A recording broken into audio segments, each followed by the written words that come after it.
Welcome to the Historic Preservation Commission meeting this Thursday, July 9th, 2026.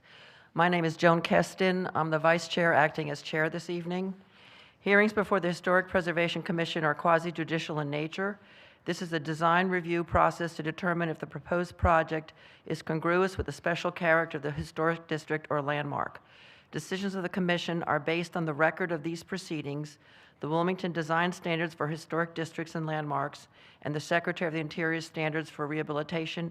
Evidence submitted to this Commission for review will become part of the record. Appeals of Commission decisions are made to the Wilmington Board of Adjustment and then to the Superior Court and are based on the record. Appeals must be filed within 30 days of the date of the Commission's action. Evidence is received during the evidentiary hearing portion of an agenda item. Those who want to address the Commission are sworn as witnesses to present material and substantial evidence to the Commission. The Chair recognizes those who want to submit such evidence during the evidentiary hearing. Evidence should be directed to the Commission. To ensure that evidence is properly recorded, please come to the podium to address the Commission, state your name and address, and speak clearly into the microphone. Members of the Historic Preservation Commission are appointed by the City Council and serve at its discretion. Our responsibility is to protect and preserve properties within the city's designated historic district. We adhere to the Wilmington Design Standards for Historic Districts and Landmarks, as well as applicable North Carolina state law, to assess whether exterior changes align with the unique character of the city's historic districts. It is important that we deliberate the merits of each request in a manner that provides a record of the basis for our decisions. Please remember that our deliberation should center on how a project meets the design standards and whether the proposed change is congruous or not. Commissioners, if you have received or been aware of any outside evidence related to any of these matters, please recuse yourself. Please turn off or set your cell phones to silence mode. Thank you. First, we'd like to introduce the commissioners from the left. Paul Oler, Beth Rutledge. Ashley Wilson. Stephen Sulkey. Ashley Wilson. Carrie Williams. And our staff is Gina Essay is our Assistant City Attorney, Brian Chambers, Assistant Planning Director, Ben Riggle, Historic Preservation Planning Manager, Alden Freenholm, Historic Preservation Planner, Amy Bradshaw, Planning Coordinator. The staff will now swear in anyone who wishes to speak. If I can have all staff, applicants, and members of the public, anybody who wishes to speak this evening, you must stand up, please raise your right hand, and be sworn in. Please note that if you are not sworn in, you will have to do so before speaking tonight. Do you swear that the testimony you're about to give is the truth, the whole truth, and nothing but the truth? Thank you. First, we'll go over the minutes from the June meeting. Does anyone have any comments or edits? I don't. Would someone like to make a motion? I'll motion. Second. All in favor of the minutes? Aye. Thank you. Passes unanimously. So now we'll move on to new business. The first item is 310 Chestnut Street. Old business. Oh, I'm sorry, old business, I'm sorry. 814 Macumber Alley. If I may, for the record on this one, this is one, even though it is continued from the last two hearings, there has been a completely new submission. There has been a completely redesigned application, so everything is new. So we are treating this as a brand-new application for the consideration of the entire commission that is present. Should we introduce new commissioners as being new? Welcome them? No? Okay. Either way, I'll it's welcome fine. you all. Yeah. Welcome to our two new members. Case number one is for the proposed construction of a new house on the currently vacant parcel at 814 Macumber Alley. As described by staff, based on direct observation, the parcel at 814 Macumber Alley is currently a vacant grassy lot. The property is a non-contributing resource to the historic district residential. Revisions to all portions of the site are subject to design review in this district. The subject property is located on the south side of Macumber Alley, the second full parcel east of its intersection with Polvgot Alley. Although currently vacant, the existing parcel was previously developed with a small two-story frame dwelling as depicted on the Sanborn maps from 1915 through 1955. Based on publicly available historic aerial photographs, the house that was previously located on this parcel was demolished circa 1965. Unfortunately, no photographs of this house were found in the archives. Because of the slanting nature of Macumber Alley in comparison to the surrounding road grid, the house will be set in a stepped orientation with the neighboring dwellings parallel to the road system. The applicant proposes to construct a new side gable, 1.5-story house with a bungalow style on the currently vacant parcel. The initially proposed front gable and hipped roof designs were revised to the currently proposed design to reduce the scale of the proposed house relative to the surrounding dwellings. The proposed house will be 21 feet wide by 47.33 feet deep with a 6-foot front porch and a total height of 28 feet 4.5 inches. The new house will have a front setback from Macumber Alley of approximately 8.8 feet to the northwest corner and 25 feet to the northeast corner, while the rear of the house will have a setback of 10 feet. The west side setback will be 3.1 feet, while the east side setback is approximately 9.5 feet. The applicant has revised the proposed gravel parking area at the front of the new house to be a gravel driveway within the east side setback between 9.3 feet and 9.5 feet in width, as can be seen on the project plan on the right side of this site plan. The new house will feature a full facade, integral 1-story front porch with brick facade foundations supported by 8-inch square panel columns. The decking of the new porch will be concrete with brick row lock floor. The porch will be accessed by brick steps on the northwest corner of the front north facade. The porch will have a simple handrail with pickets at 5 inches. The front facade will feature the main entry in the west bay of the first floor, while the 3/1 windows will highlight the rest of the front north facade. A similar set of 3 windows will be featured in the shed dormer extending from the front north slope of the roof. A frieze and brackets will ornament the proposed roof line. The proposed front door will be a 2/3 light fiberglass entry door with a lintel over the entrance. The proposed windows will be gelled white vinyl single hung V2500 windows in a variety of sizes. The house will rest on a block foundation approximately 12 to 16 inches from grade and parched with a gray mortar. The cladding of the house will be hardy lap siding with square edge clapboard with a hardy shake featured in the sides of the sides of the shed dormer extending from the front slope of the side gable roof. The roof will be covered with charcoal-colored Timberline HDZ architectural shingles and will have a pitch of 8 by 12, while the shed dormer will have the slope of plus or minus 3 by 12. 2 exterior doors, one a half-light door, and the other a 6-panel door will provide access to the side east elevation of the house and the proposed gravel drive. The proposed foundation plan can be seen here. The first story, as in the plan that you can be seeing on this slide, will feature 985 heated square feet. The second floor features 628 heated square feet for a total of 1,613 heated square feet for the proposed new house. The proposed house will also have a 126 square foot covered front porch and a 34 square foot unfinished storage room. The roof will be approximately 1,200 square feet and including the covered porch, and the roof plan can be seen on this slide. Project specifics including details of the structure, windows, brackets, rails, and the rails for the proposed project can be seen here. Staff notes that if the dwelling is used for homestay or whole house lodging, it is subject to the applicable requirements as noted in code. If approved, staff recommends the following conditions. All door and window glazing shall be clear with no tint. All hardy material shall be installed smooth side out with the texture side hidden. The proposed foundation shall be raised at least 12 inches but no more than 24 inches above grade on the house's front facade. The gravel driveway shall feature a wash stone number 57 or number 78 gravel with a reinforced grid to stabilize the gravel surface to keep the stone on site. A right-of-way permit for the gravel driveway shall be obtained prior to beginning the installation of the driveway. All construction shall comply with code and any changes shall be reviewed. Staff would like to enter the presentation into the record of tonight's proceedings. Are there any questions? Thank you. Any questions for Ben? Thank you, Ben. Would the applicant like to come forward and speak? Is the applicant not here? Or?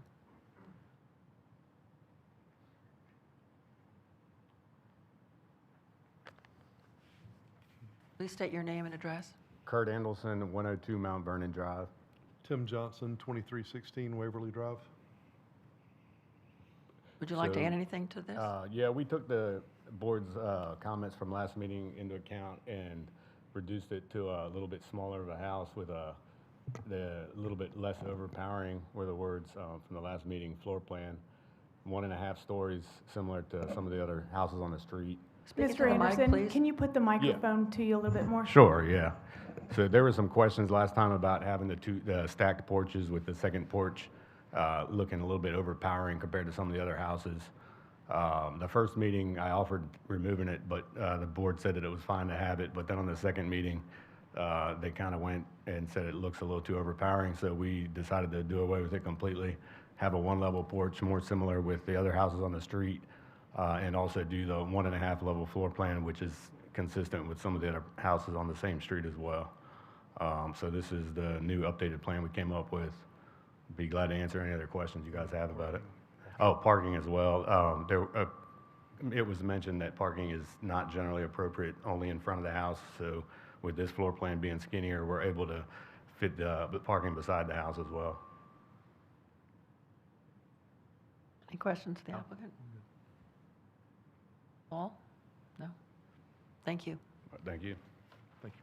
Would anyone like to come forward and speak? Please state your name and address. Good evening. My name is Anthony Demings, and we did talk about the two-story house, and now they're saying it's a 1.5-story. But first of all, could you put up the site plan for me, please? Your address as well. Oh, my home address is 812 Macumber Alley. That's the old one. Site plan for if you can find it. Okay, there's two site plans. The original one is stated that the northwest corner of the house was 15 feet. It's I can't pronounce that word, to the neighboring houses. Because we have what they call a sawtooth. Macumber Alley's on an angle and the houses are straight. So the 15 was quite nice with the rest of it. But if you look at the bottom one, is the bottom one the new one? That's the new one. That's a new one. Okay, if you notice a new one in the top left-hand corner, which is the northwest corner, they only have 8.5 feet. That is literally right on top of the road. If you look at all the rest of the houses, they're all 12, 14, 16 feet. It's not going to be a sawtooth. It's going to stick out like a sore thumb. Now, as far as the size of the house, I'm looking at the size. Yes, it is a little smaller by 40 feet, which is not a lot. And they have shortened the backyard from 15 to 10, and they have taken my setback from 4 feet to 3 feet. The house is really, really overpowering as far as the length of the house. The driveway on the left is 9.5 feet. It's literally butting up against the neighbor's house. They're within 1.5 feet of their driveway. I don't think the committee can do much about that. But the house is definitely overpowering. If we could look at the houses now, show them the three sides of the house, please. Okay, I'm sorry. Oh, I thought you were doing it. Okay. Now, they're saying it's a 1.5 stories, and I'm looking at the 1.5 stories. To me, is a half story is like an attic. It doesn't have a lot of room. The first floor is 9 feet. The second floor is almost 9 feet. And if you look at the number of windows on a house that is a 1.5 stories, they have 1, 2, 3, 4, 5, 6, and the other side, they got 9 windows on the second floor. Now, that is considered a 2-story house. Yes, it's got the full shed dormer that makes it look smaller, but if you look at it, it's a big house. It's really overpowering. And one of the things I noticed, they changed the original 3 bedrooms to a 4-bedroom. And we discussed that after last month. Our neighborhood is historically known for Airbnb. Now, 3 houses from us, they have a 3-bedroom, and they're advertising 6 to 8 people that can go in there. Now, here with a 4-bedroom, 2 people in a room, 8 people can go in there, one on the couch. What I'm saying is now they put 4 bedrooms in there instead of 3 bedrooms. It just doesn't seem to conform. I am very disappointed and very unhappy with this new proposal, especially when it's a foot more near my property, but above all, 8.5 feet is way, way too close. If you look at all the other houses, they're sawtooth back 15 feet. And it just doesn't fit. The house is just too big. It doesn't fit the lot at all. The driveway, like I said, that's something to do with the, that's not in your expertise as far as the driveway cut. I think that has to be done by the state to determine the driveway cut on it. And what else do I have? I think that's it. We're just disappointed that the house is still humongous. Even though if you look at it, it's 20, let me see what it's 21 by 47, do the math, that comes out to 987 square feet. Add the bump out, they got a 12 by 2 by 12, that's 24. So the first floor is 1,112 versus the old one is 26 feet by 42. If you do the math, it's the same structure. All they did is they narrowed the house in the front, and they really humongously made it long in the back. And we don't accept that. We really feel that we're being pinned over here. That's my comment. Thank you. Anybody have anything? Anyone want to make a comment? Thank you. Thank you. Does anyone else wish to speak? Please state your name again. My name is Kurt Andelson, 102 Mount Vernon Drive is my address. So Ben, if you have these available, I'd like to pull up the neighboring footprints of the homes on the street. I think you're at the bottom.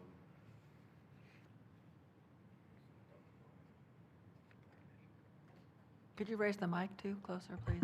Yep.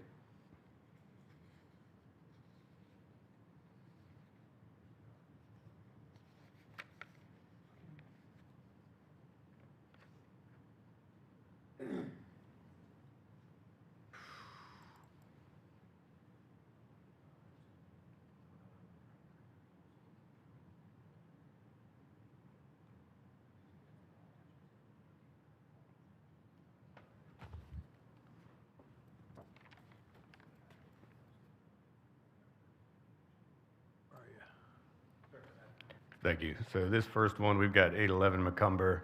This is 51 foot long, plus the front porch gives it 56.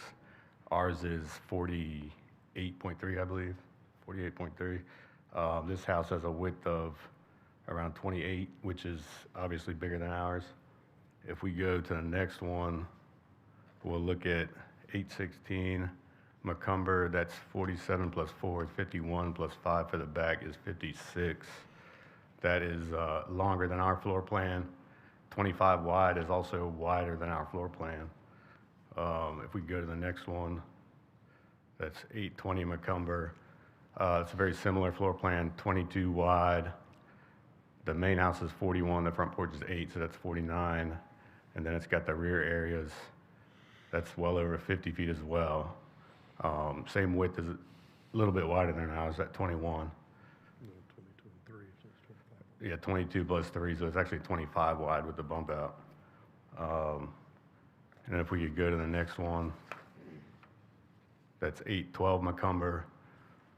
That house is 31 plus 5, so that house is 36 and 28 wide, so it's a little bit shorter than ours and somewhat wider.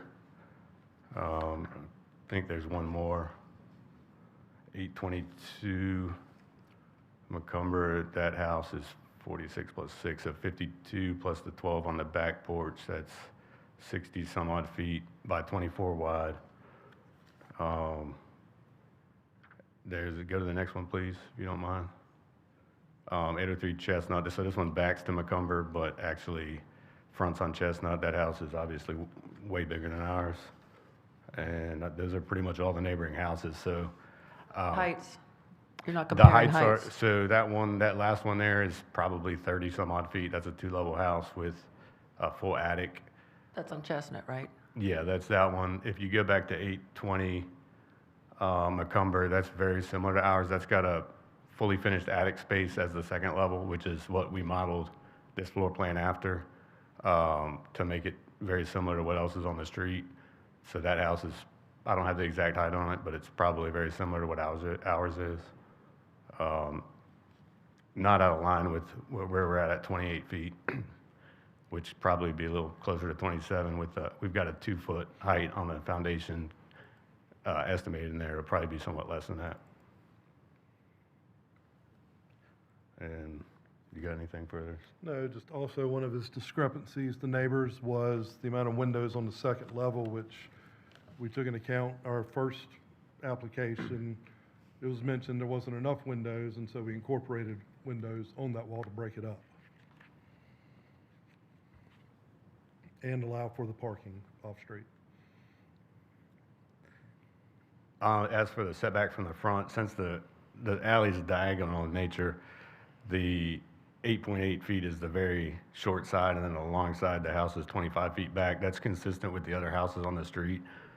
If you go back to the site plan, which we can show that it keeps the stair-step pattern.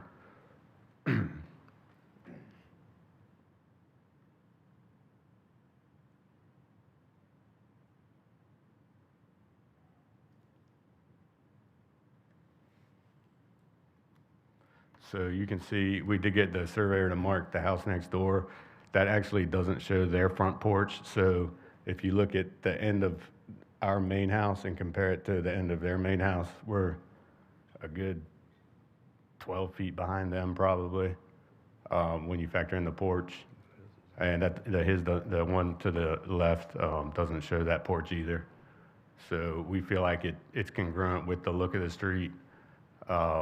It fits the parking to where it's not crammed in front with the last floor plan, so we feel like it's a better floor plan and just makes more sense in general overall, based on the committee's comments last several meetings.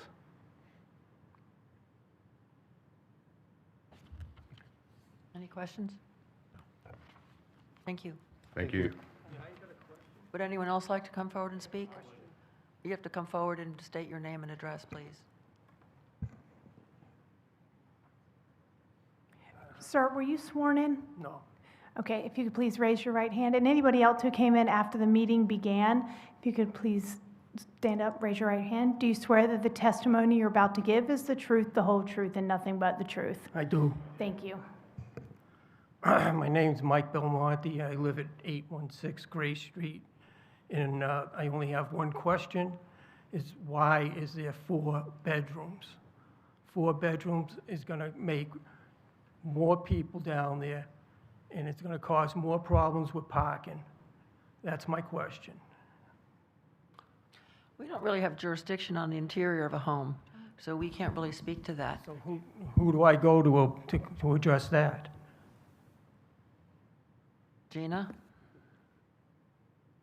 I'm not sure. That's within the purview of the homeowner and the property owner. So I don't believe the city, the state, the federal government, or this commission has any jurisdiction over how many bedrooms you can put inside a floor plan. What we can regulate are setbacks, building codes, things of that nature. We all know that this is probably going to end up in Airbnb, and that's going to bring in a whole bunch of people parking all over the place. So somebody should be looking into that. We're already having problems with people from Airbnbs parking. So the number of bedrooms, as long as it is not in violation of what systems can handle or building codes or something of that nature, that is what is considered when, there is an approval for any sort of. So in other Building words, plan. it's just a runaround. As far as the Airbnb goes, there are regulations, and all you can do is call the city and complain when they're being violated. There's nothing we can do. I sympathize. Yes.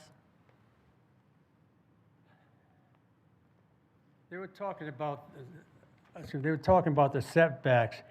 If you look at every corner of those houses on Macumber Alley, on the northwest corner, they're all about 12, 15 feet.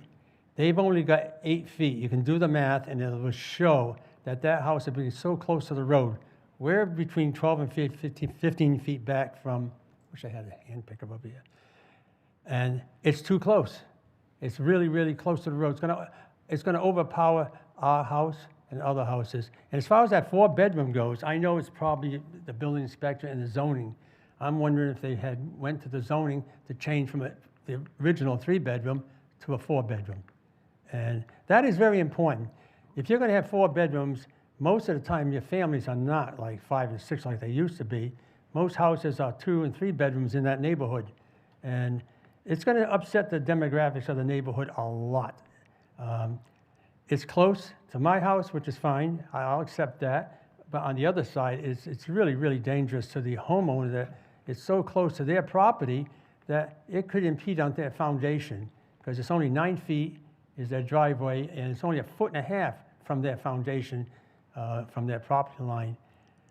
If anything's gonna change this plan, that 8.5 feet has gotta be moved back to be congruent to all the other houses, and they are all 15 feet, if not more, on some of them, but most of them are. I grant you, the other houses are 1.5 story, but most of the houses there are 1 story. I mean, that 1.5 story, it's got a slant roof on it. This house here it's got slant, but it's got so much, it's got full shed dormers. The house they're talking about don't have shed dormers on it, so it's a lot smaller on the 2nd floor.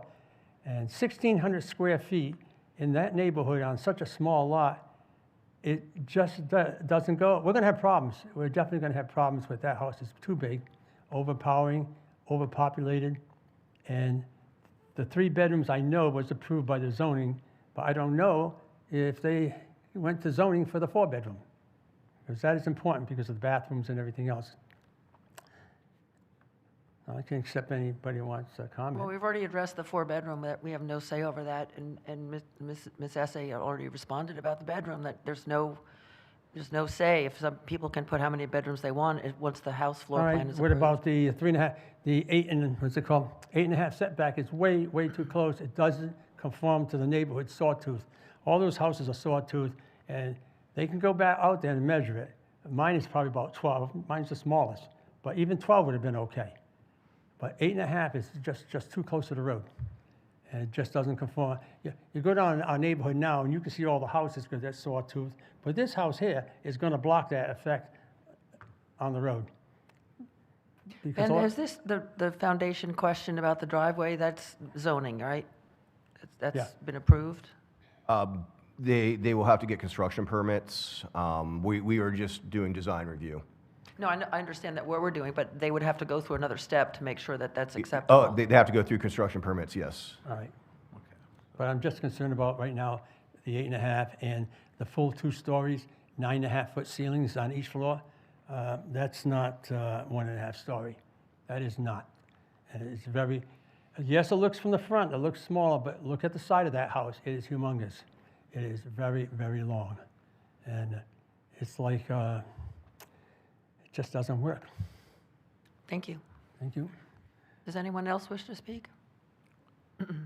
Please state your name and address.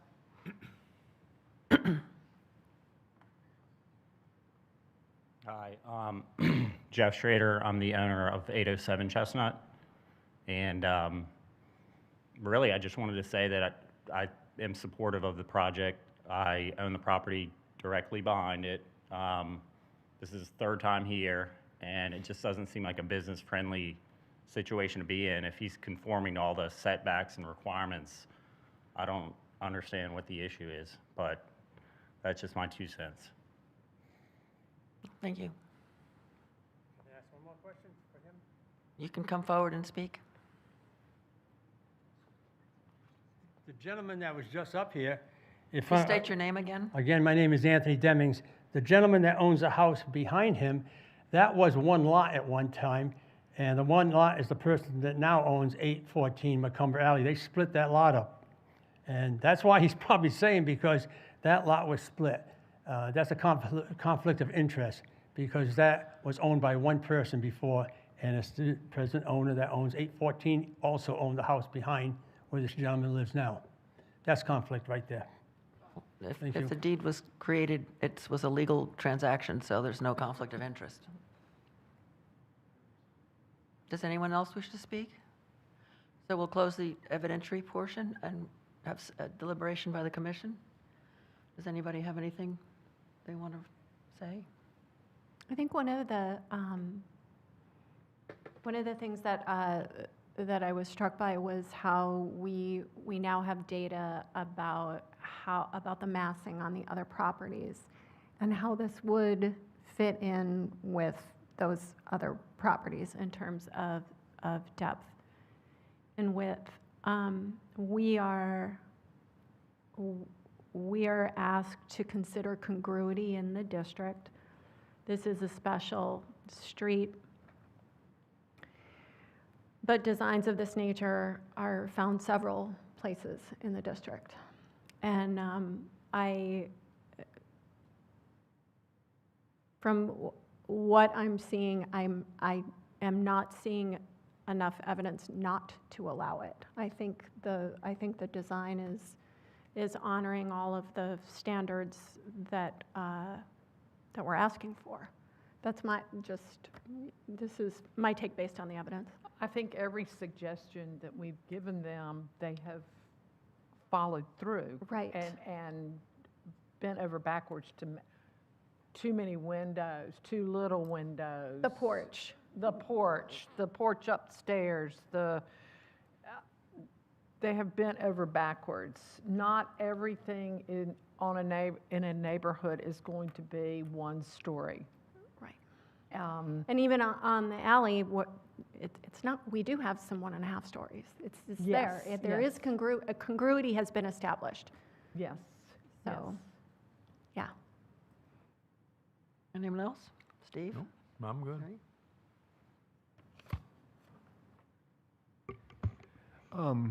I'm curious as to whether staff has any opinion about the sawtooth issue, whether the house is appropriately set back or not.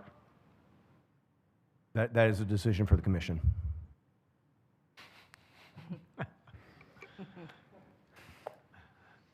didn't think I was going to be voting on this tonight. What Ben is saying is that the commission decides and determines setbacks in the historic district.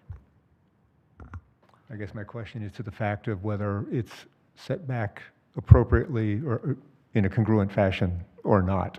Well, That's our purview, Yeah. but in a sawtooth, they're varying 12 to 8 to whatever, they are. I don't think that we can say, okay, they have to be. They're not uniform. No, That's they're just not, it. which is So- what makes There's nothing uniform in this area. I guess my question is, we have differing testimony as to whether it's set back in a consistent manner or not. And I didn't know if staff might have some knowledge or some information saying whether it is or not. the main thing about that before you were on the commission was the parking, when they were planning on parking all the way across the front. Because that last car on, as you're looking at the house, the right side, could be sticking out in the alley. Now they're parking in a driveway. Right. So that's alleviated that issue. I'm fine with.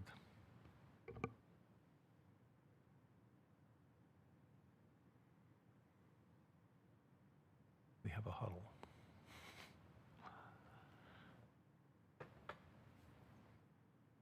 I'm fine with it. I have a problem, but I think that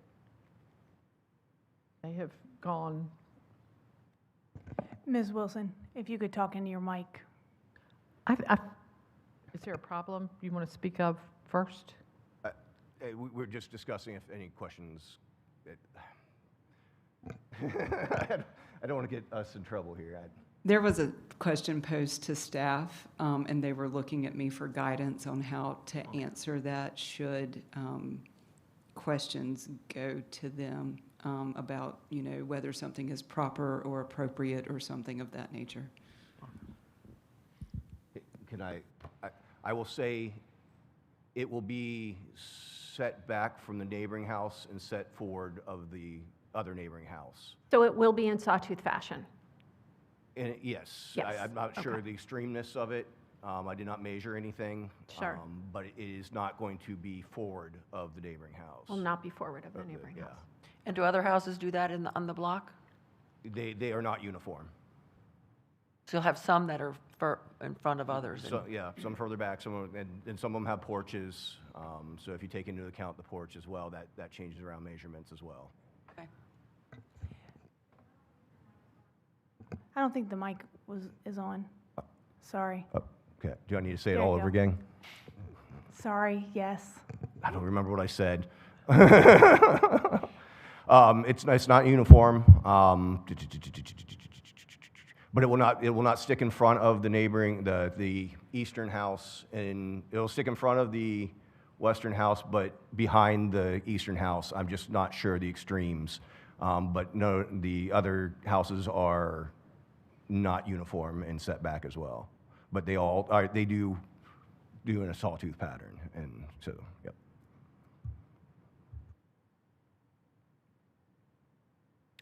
If someone would like to make a motion? I move to approve the request with condition, the request for new house construction for the property located at 814 Macumber Alley. This request is consistent with the design standards of historic districts and landmarks based on the evidence provided, included the application and all attachments. Testimony presented during the evidentiary hearing and staff report. A second, anyone? Second? All in favor? Aye. Aye. Anyone opposed? Passes unanimously. Thank you. Item number 2, 310 Chestnut Street.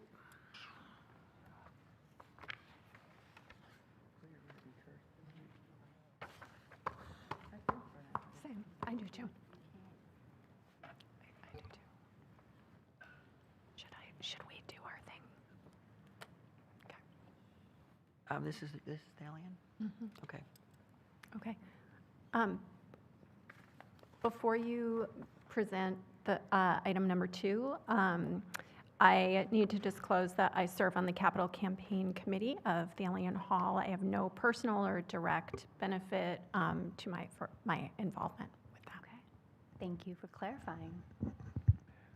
I'm supposed to disclose that I am on the Thalian Association for Community Theater Board of Directions. Thalian Hall's named for the Thalian Association, but they are not. They're separate organizations.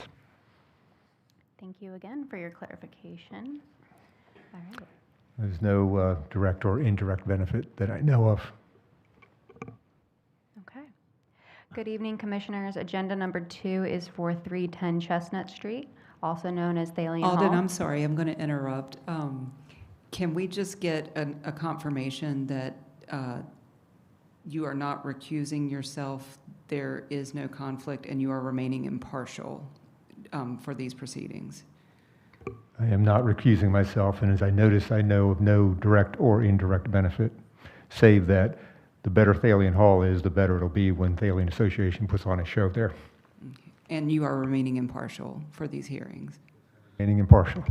And I Ms. too am Rutledge? remaining impartial for these hearings, and I am not recusing myself. Thank you. Thank you again for that clarification. All right, agenda number 2 is for 310 Chestnut Street.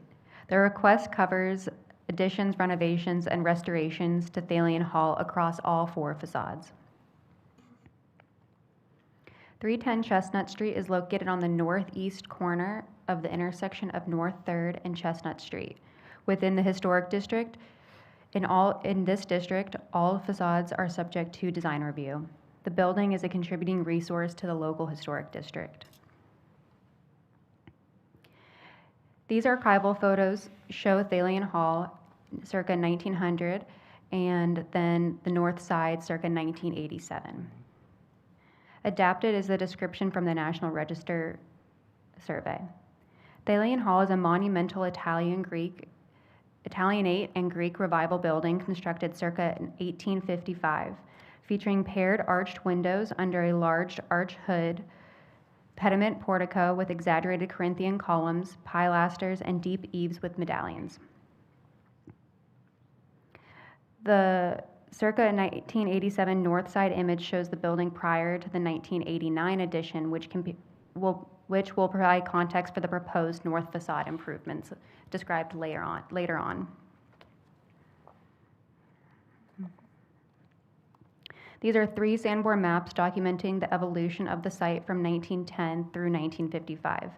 Though Thalian is well documented in the sandborne maps before 1910, these 3 visuals give an idea as to the exterior changes which have occurred over the decades to the building. This is the applicant's projected location overview diagram showing the full footprint of Thalian Hall and identifying areas of proposed work across all 4 facades. The west facade, front steps replacement and restoration. The south facade's new accessible egress ramp and removable abandoned door and stair. East facade, new scene shop and addition, and equipment screen and modification. North facade, curtain wall enclosure of the covered outdoor space, glass canopy, drive aisle improvements, and a new marquee sign. Staff notes that the parking lot of Thalian Hall is owned by New Hanover County, while the main structure is owned by the City of Wilmington. Additionally, staff notes that the renovation process to the Princess Street Playhouse entry point on the south facade will be postponed until a later date and will not be reviewed in this application this evening.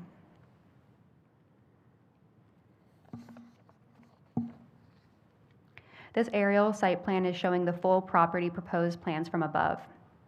Should the commission need the aerial view, this illustrates the relationship of the original building to the 1989 addition with the view of the drive aisle along the north facade and the parking lot to the north. In this presentation, we will start from the northwest facade and move counterclockwise. Here we have the west facade facing North Street. The west facade features the primary public entrance to Thalian Hall. The existing entry steps at the base are concrete and further upwards are brownstone. The concrete portion was constructed approximately 1930 to 1940 and are non-original and are proposed for demolition and replacement with granite-clad concrete steps. The original 1858 brownstone stair walls are on either side are proposed to be restored and retained. This slide shows the applicant's elevation drawings of the proposed front step scope. The applicant proposes replacing the concrete and brownstone stairs with new code-compliant granite-clad concrete steps and rebuild it in a way which does not encroach on the 3rd Street right-of-way. The granite surface will be thermal for anti-slip traction. Both the treads and the risers of the new steps and the existing brownstone steps will be clad in granite, with a color selected to match the existing brownstone as closely as possible. Located at the top of the stair railing will be a bronze railing.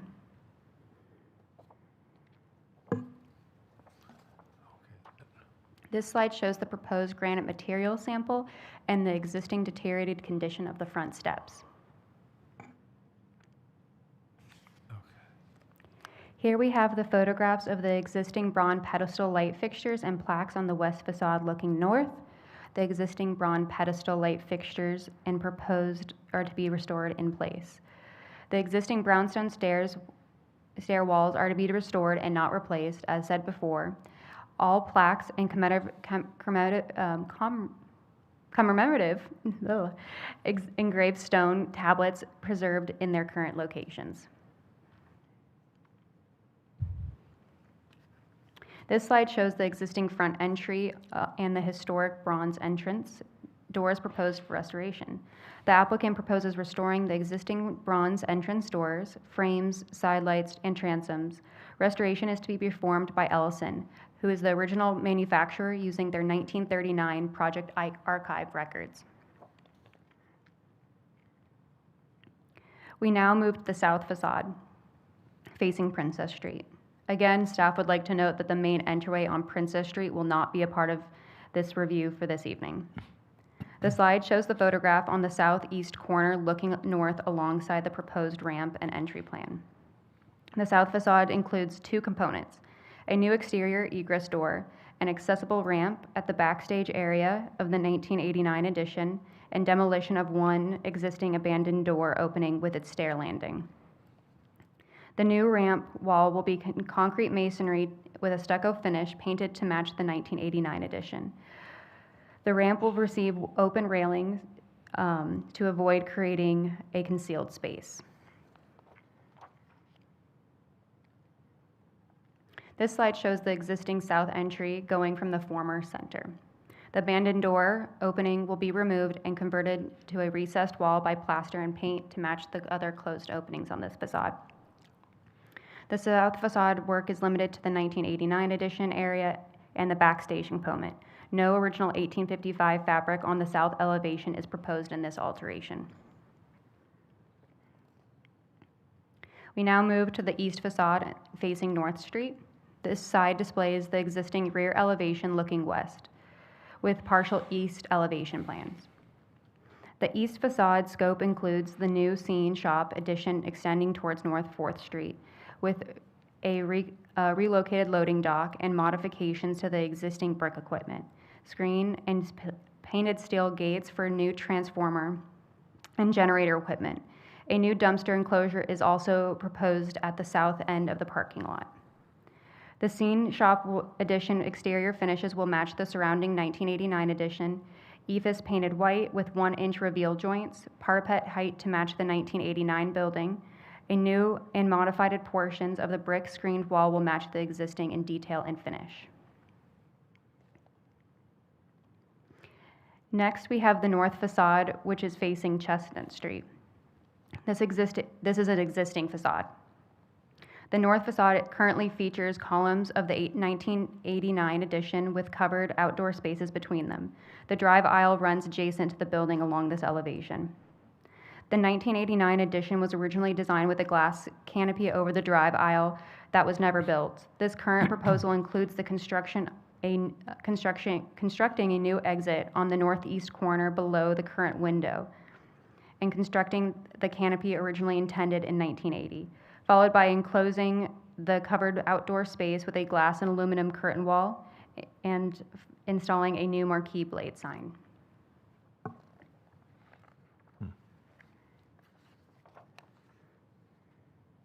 This slide shows the applicant rendering of the proposed north elevation. Here, the commission can see the glass and aluminum curtain wall enclosing the covered outdoor space between the concrete columns and frame, and the frames themselves will be black. The new glass and aluminum canopy extending over the drive aisle on a painted steel structure and a new marquee blade designed by artist Greg Hall. New brick and concrete paving will also be installed on the drive aisle, and new bollards will be installed in order to protect the building from vehicles. This slide shows the physical model of the proposed north elevation from 2 angles, helping to visualize the proposal improvements. The model will help illustrate how the glass canopy extends out over the drive aisle and the relationship to the curtain wall from the historic building to the west. This slide shows the more detailed rendering focusing on the curtain wall, canopy, and marquee sign design. The marquee blade sign, designed by Greg Hall, will be fabricated from aluminum with a white powdered coat black finish, approximately 18 to 20 feet tall, spanning above the glass canopy on the rooftop edge. The design will be internally lit with warm-colored LED globe lighting around the edges and white LED lighting for the letters. Color-changing LED capability may also be incorporated. Lastly, here's a photograph of the 1980s archival model of Thalian Hall from the City Archives.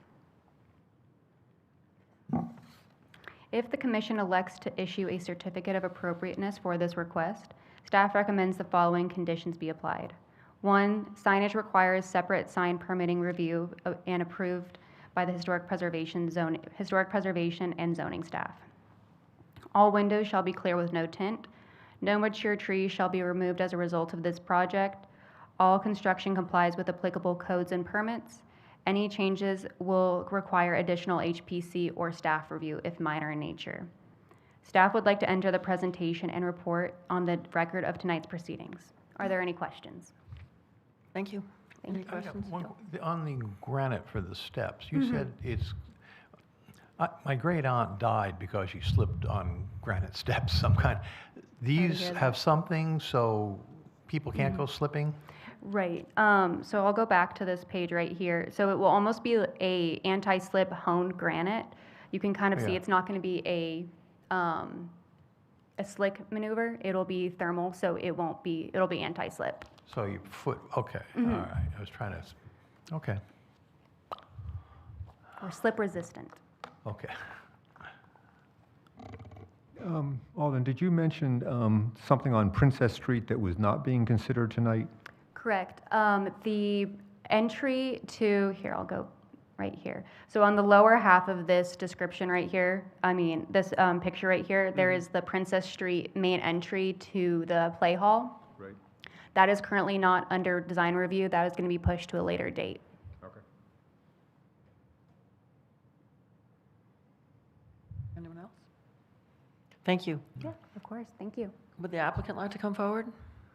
Please state your name and address.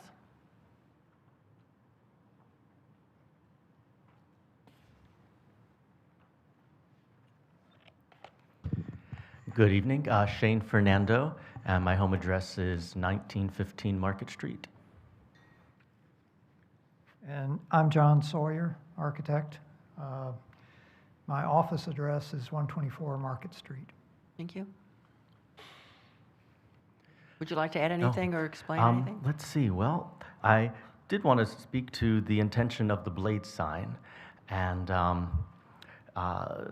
there was, this is looking at fixing it to the 1980s edition, and went through a number of thoughts and thought a 1980s style sign would not be fitting for the building. And how does its intention give a sense of discovery or foreshadowing of what the guest would be experiencing when they walk through the doors?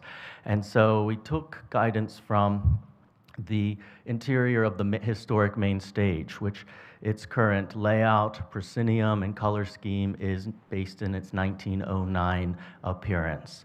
And so taking that era, looking at the types of blade signs that were being created at that time, and they're the first theatrical signs and building signs that began to incorporate electricity, the new technology that was infiltrating all buildings at that time. And so really wanted to embrace that era. And so the style, the LED bulbs will hearken to the Edison style bulb with the shading and the filament that will be used. And what have here are images of, these are from other cities.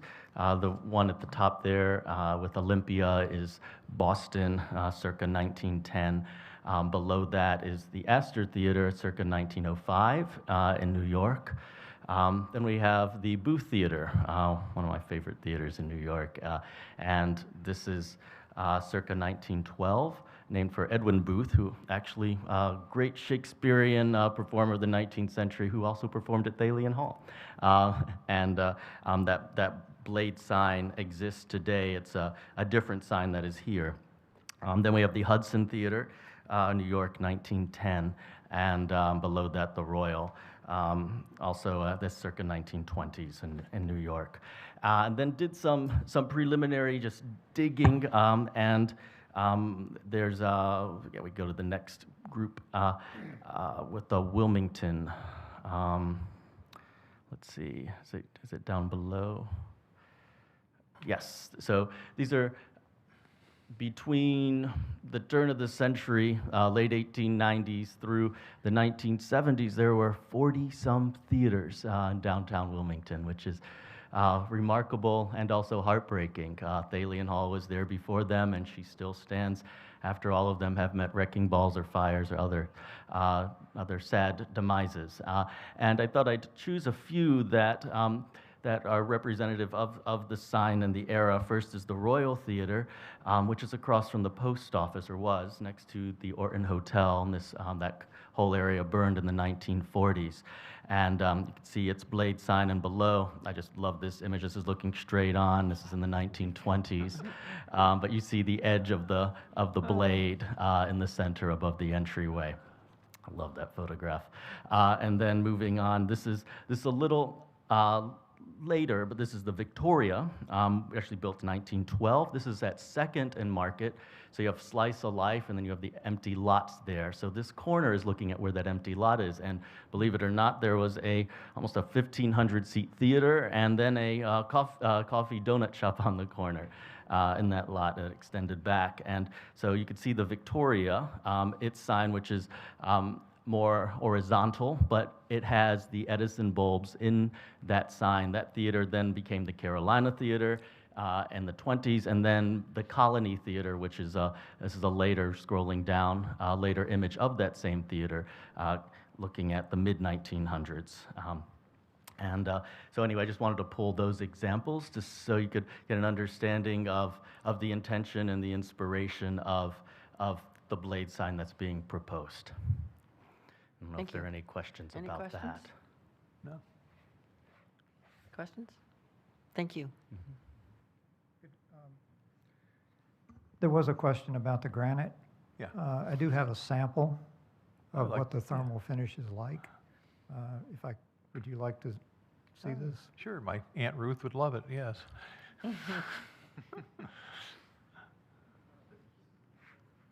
All right, so I see.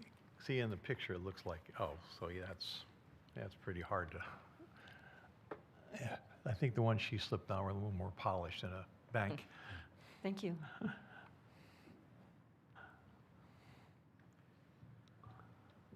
Thank you. Thank you. Can I ask John a question? Go ahead. John, one of the conditions of approval they recommend is windows that are clear and no tint. And I'm wondering if that works with the theater in all cases. I'm thinking of the Red Room right now. There are curtains there.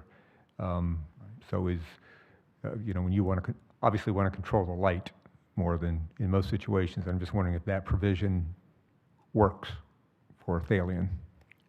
I think it will, Paul.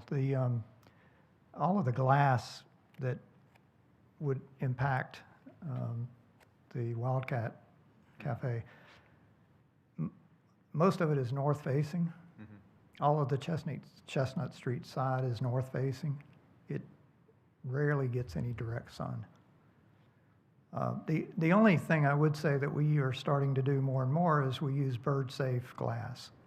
And it's clear, but it has a really very fine frit in the glass and cuts down on the damage. I have a question on that. What wind speed, because that section would face the worst of a hurricane coming into the northeast quadrant.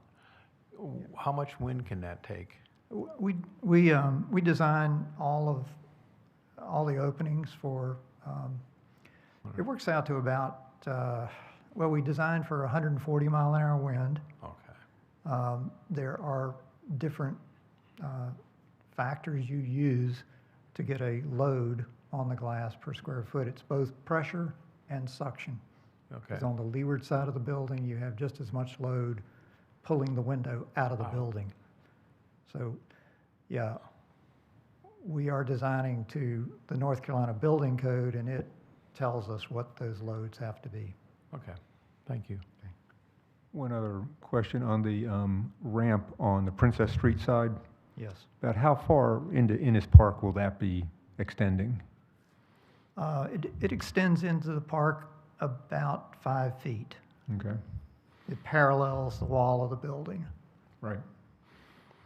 And then for the new loading ramp, is that big enough to have 2 trucks, or is that still just 1 truck? It is big enough for 2 trucks. Any other questions? Thank you. Thank you. We'll open up the public hearing. Does anyone wish to speak to this project? If not, we'll close the hearing, staff, commission deliberation. Anyone have any comments? Beautiful job. Yes, I just want to say just how this is such an important building in our historic district. And this project really just seems to honor its past well, really just really being welcoming about its future. I wanted to especially note that seeing the photos of the sign, the blade sign just really ties together the historic use of the building while also not pretending to be of a different era. And I think that's something that's challenging to accomplish and I think was done really nicely in the design. It's a really lovely historic nod to use, but it looks absolutely of the moment with the glass and the rest of the design. It's really impressive and what a jewel for our community. Any other comments? No. Want a Motion, anyone? Want me to do a motion? Go ahead. Okay. I move to approve with conditions and request the exterior renovations of Thalian Hall for the property located at 310 Chestnut Street. This request is consistent with the Wilmington Design Standards of Historic Districts and Landmarks based on the evidence provided, including the application, all attachments, testimony presented during the evidentiary hearing and the staff report, conditions 1 through 5. Second, anyone? Second. All in favor? Aye. Aye. Anyone opposed? Passes unanimously. Thank you. Okay. Next. Move on to item number 3, 20 North 4th Street.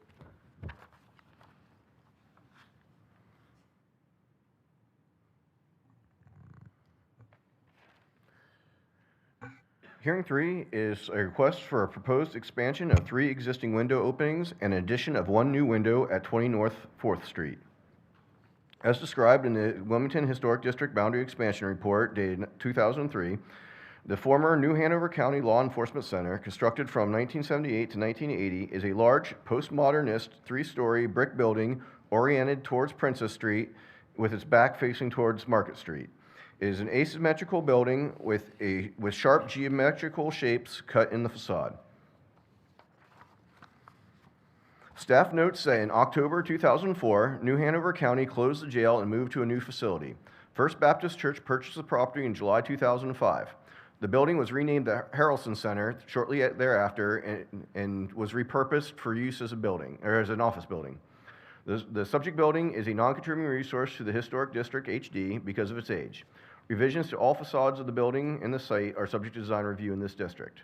The subject property is located on the east side of North 4th Street, occupying the block face between Market Street and South Princess Street, Market Street to the south and Princess Street to the north. The applicant proposes to enlarge 3 windows that face into the interior courtyard as seen in the elevation drawing on this slide. The 3 windows overlook the interior courtyard and will be expanded and enlarged from approximately 2.5 feet to 5 feet in width. The view towards these windows from Princess Street can be seen on the left, while the view from the windows from the Princess Street entrance to the courtyard can be seen on the right. And the detail of the windows to be widened. The applicant proposes to add 1 new window to the west elevation facing North 4th Street on the 3rd story of the east wing of the Harrelson Center, as seen in blue on this elevation drawing. The new window on the west elevation will be a 6-unit ribbon window extending 29 feet 10 inches in length and 4 feet 4 inches in height. The new window will be located in the 3rd story of an alcove directly below the similar ribbon window on the 4th story of the building, as can be seen in the photo on the right. The expanded window and new windows will use matching non-reflective glass and bronze-colored aluminum storefront frames to match what is being used in the existing building. Staff notes that the proposed project is very similar to earlier building renovation projects approved under COAs MJW-16-29, MJW-15-60, and MJW-15-05 between 2014 and 2015. If approved, staff recommends the following conditions. All proposed window glazing shall be clear with no tint. No other windows shall be altered as a result of this project. All construction shall comply with the code, and any changes shall be reviewed. Staff would like to enter the presentation and report into the record of tonight's proceedings. Are there any questions? Any questions for Ben? Thank you. Would the applicant like to come forward and speak? Please state your name and address. Thank you, Madam Chair and Commissioners. My name is Bruce Bowman, architect with Bowman Murray Hemingway Architects and an agent for the Harrelson Center on this project. And as been noted, there are several other similar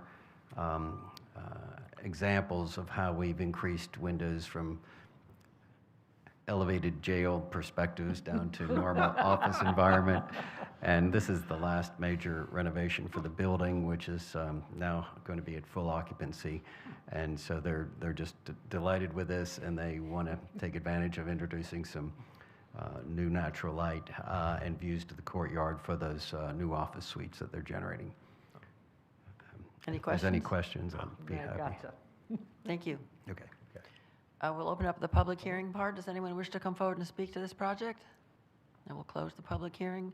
Commission deliberation, any comments? No problem. I'm fine. Motion, someone? I move to approve with conditions the request for window renovation for the property located at 20 North 4th Street, Unit 310. I'm sorry, this request is consistent with the Wilmington Design Standards for Historic Districts and Landmarks based on the evidence provided, including the application and all attachments, testimony presented during the evidentiary hearing, and the staff report. Second. All in favor? Aye. Aye. Anyone opposed? That passes unanimously. Thank you. On to item number 4, 115 South 7th Street.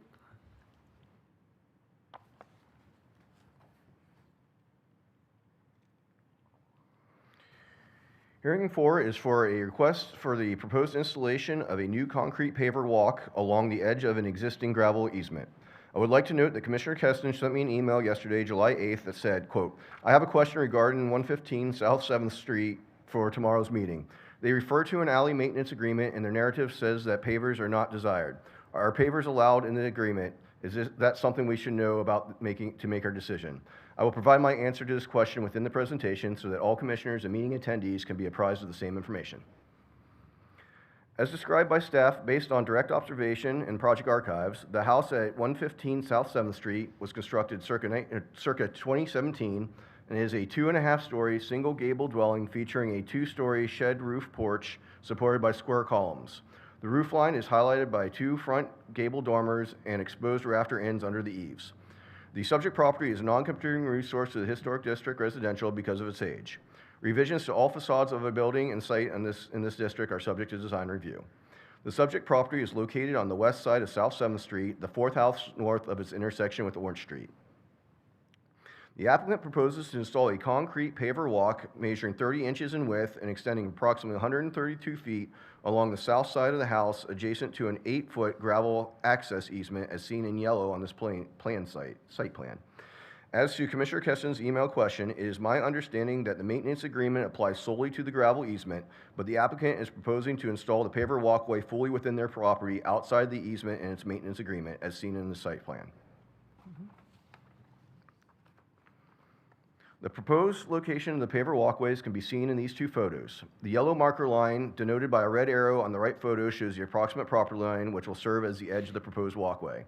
The proposed pavers will be travertine, raw slab pavers measuring 30 inches by 30 inches in the color of rock garden brown. Staff notes that the existing shrubs along the south side of the dwelling may need to be removed to allow for the proper installation of the concrete pavers. If approved, staff recommends the following conditions. The proposed pavers shall be located fully within the parcel and shall not extend into any public rights-of-way or shared easements. No mature trees shall be removed as a result of this project. All construction shall comply with code, and any changes shall be reviewed.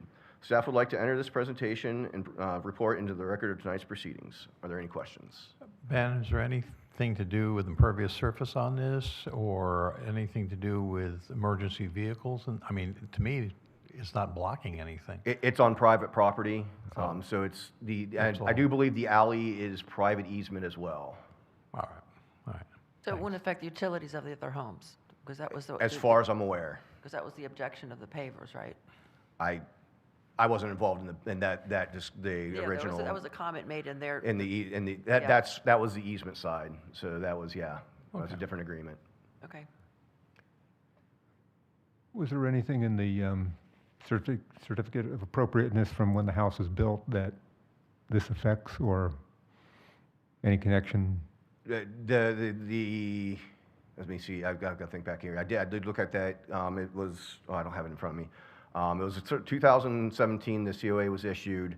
It had a site plan. I can't remember if the shrubbery were on the site plan or not along the edge of the house. I do not recall off the top of my head. It was mainly focused on the construction of the house. I don't think the landscaping was really well denoted. And this will require them to move the fence in the backyard? It will move it in, yeah, it will move, I think it's approximately a foot in towards their backyard. But since it's pavers, it's also very easy to move if they need access for anything under the paver. I would imagine Because it's so. not a permanent, I mean, it's not like a concrete driveway. No, they could, yeah, you can lift an individual stone. They're not going to be mortared together as far as I'm aware. Any other questions? Thank you, Ben. Would the applicant like to come forward and speak? Please state your name and address. Thank you. Bruce Bowman. This is my personal house, so I live at 115 South 7th Street. So to clarify, there is an 8-foot unmaintained city alley, unnamed city alley, that also has an 8-foot access easement over top of it. The easement doesn't specify that it's also a utility easement, but there's some historic utilities going underneath that city alley, which it's city services and makes sense. When we built the house, my wife and I, it's not manageable to drive down an 8-foot driveway, and especially one that's 132-foot long dead end. And so we wanted to not always have to rely on on-street parking. We've got enough room in the back. In fact, we had plans at one time to build a garage in the back. So that's where we park, and we pass to and from. So we made a 10-foot wide gravel driveway on this, and 2 feet of that is on our property, and as it lays out with the timber, it actually works out to exactly a 30-inch space. So what we propose to do is to install these 30-inch wide, they're actually concrete pavers, but they have a travertine name, so it's not travertine marble, and the concrete will hold up better to driving. But it's colored concrete, and I think it would be very pleasant. This way we'll have a path that we can roll carts down for trash day, and we can walk to our side, sort of Charleston-style entrance back there without walking on the gravel. The landscaping was coordinated with the COA when it was built, and won't have to be removed. The timber that edges the gravel driveway won't have to be removed. It'll be sort of scraped away to the proper depth, set the stone, and the stone would sit just a little proud of the surface of the gravel. The original drive was submitted and approved as the crushed granite over top of a compacted marl, so it has always been, since 2017, 100% impervious surface, and that won't change with this. We have some utilities of ours that run in that little strip of land because everything's very squeezy down there. And we don't mind having to access that under the pavers, but we do not want to really pave the whole alley and then be subject to maybe disturbing those to fix the neighbor's, sanitary sewer or something like that. So this is sort of the perfect fit for, giving us a little walk space that can also be driven across. So that's the technical part of the presentation. The problem that we're having recently is the house, just picture running off the page to the right, is operating as a Airbnb, as a duplex over under double unit. They don't have any off-street parking, and so you can imagine that there's a lot of confusion and new people, and they see the driveway, we can park there, we can load there, we can hang out over the edge of the driveway or whatever. The point is, when that happens, we can't get into our driveway, nor can we get out of the driveway. And the access easement is legally stating that it's supposed to be free and clear, barring maybe loading or unloading something. So this is also to further define the property line as we train regular new guests next door. So, but I think it'll be an attractive addition, and I hope that you'll be supportive of the project. Any questions? I'm not, I'm good. Thank you. I open up the public evidentiary hearing. Does anyone wish to speak to this project? Thank you. We'll close that and have commission deliberations. No problem. Any No comments? problem. Can we allow him to have a no parking in the driveway sign too? Yeah, you can. I mean, it sounds like he needs one. No, I'm good with it. Anyone want to do a motion? I'll do it. I move to approve with conditions requests of paving of the strip of gravel driveway for the property located at 115 South 7th Street. Request is consistent with Wilmington Design Standards of Historic Districts and Landmark based on the evidence provided, including the application and all attachments, testimony presented during the evidentiary hearing and the staff report, conditions of approval 1 through 4. Second, someone? Second. All in favor? Aye. Anyone opposed? Passes unanimously. Thank you. Okay. Item number 5, 1403 Market Street.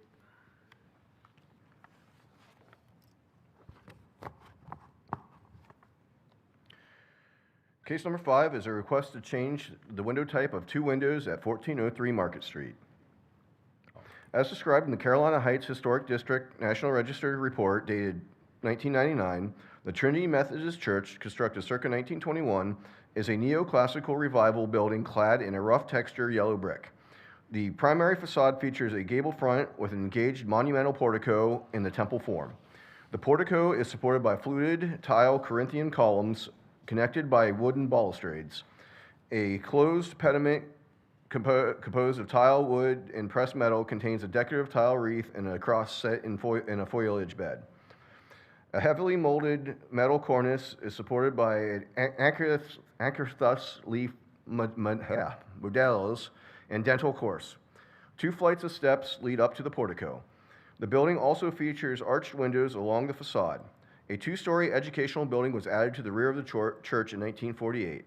The subject building is a contributing resource to the Carolina Heights Winoka Terrace Historic District overlay. Only that which can be seen from the public right-of-way, excluding alleys, is subject to design review. All elevations of the church can be seen from the public right-of-way. The subject property is located on the northeast corner of the intersection of Market Street and North 14th Street. The applicant proposes to infill 2 existing window openings on the 2nd floor of the projecting bay on the west elevation of the education building, framed in red on the elevation drawing.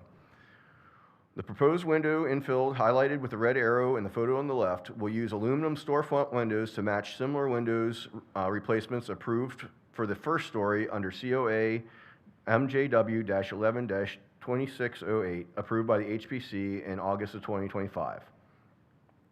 The condition of the existing second floor window brick openings make it difficult to install a watertight manufactured double hung window matching the existing types of windows on the west side elevation. By using aluminum storefront windows in a bronze color to match the same type of windows approved for the first floor, the windows can be made to custom size that can be better attached to the existing surface to form a better water-resistant seal while allowing better light into the interior of the space.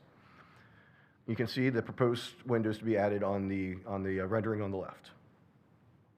If approved, staff recommends the following conditions. All window glazing shall be clear with no tint. The existing window openings shall not be altered in size. All construction shall comply with code, and any changes shall be reviewed. Staff would like to enter the presentation and report into the record of tonight's proceedings. Are there any questions? Any questions for Ben? No. Thank you. Would anyone like to come forward and speak to the project? Please state your name and address. I'm Chad Brannon. I represent the owner at 1403 Market Street. And I'm Brock Meyer. I'm at 3312 Amber Drive, Wilmington, North Carolina, 28409, and I serve as the pastor at Trinity. And what I would like to add to it is we're working very hard to preserve the building, and this is going to make the interior of the building where we will have a safe stairwell after having stairwells removed in other parts of the building. So this is extending the inside of the building, and these windows are important to keep the to make that interior come out, but also it's the best way to preserve the building from moisture and other issues as well as letting in natural light. And so we're really proud of this and really proud of the whole project. And thank you for letting us speak about it. Were there ever windows there? No. No, Okay. we're not. That was an open breezeway stairwell. Sir, please speak into the microphone. That was an open airway breezeway for a stairwell. Any other questions or comments? I just noticed that the other windows in the building are 6 over 6, 6 pane over 6 pane, and this is, I don't know what you would count this one as, but very different. It was, there was no option to be consistent and do a 6 over 6. You will find underneath the sanctuary building on the fellowship hall, these windows on the ground level of the 1921 building are storefront windows like these. So they will match the character of the building, of the sanctuary building that's just adjacent to this. I can add that they looked into the 6 over 6s, but the manufactured windows will not fit in the openings appropriately. So that's why they wanted to use custom-made storefront windows. Okay, that was the discussion about what fit, and they did not. That's correct.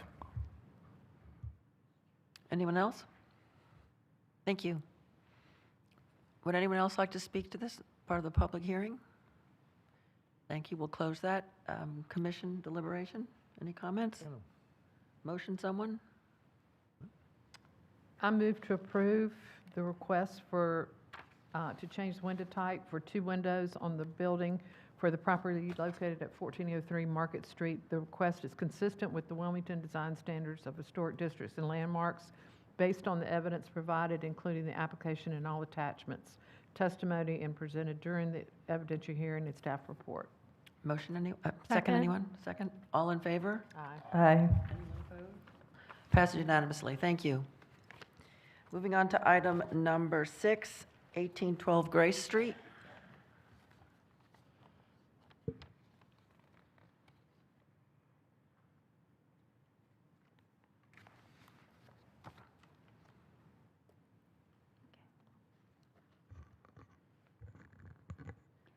Good evening, Commissioners.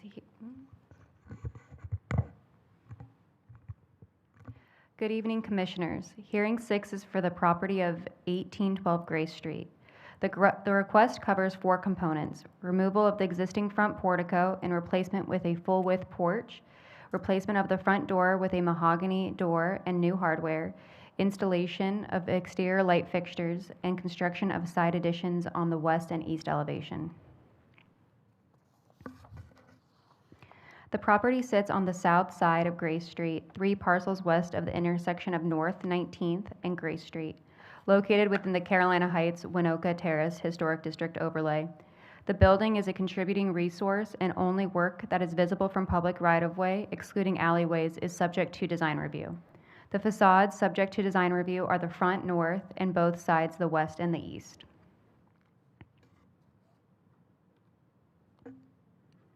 The following has been adapted from the National Register Survey Report. Constructed circa 1925, the Charles A. Thomas House is a 2-story colonial revival dwelling clad in weatherboard siding with a pyramidal roof and overhanging eaves. The 2-bay facade features a side hall entrance with a pediment porch supported by columns and a distinctive quad duplicate 6/1 sash window. Additional characteristics feature a 6/1 sash windows, simple arcade surrounds, and a one-story on the west side addition with 4/1 windows and an exterior chimney.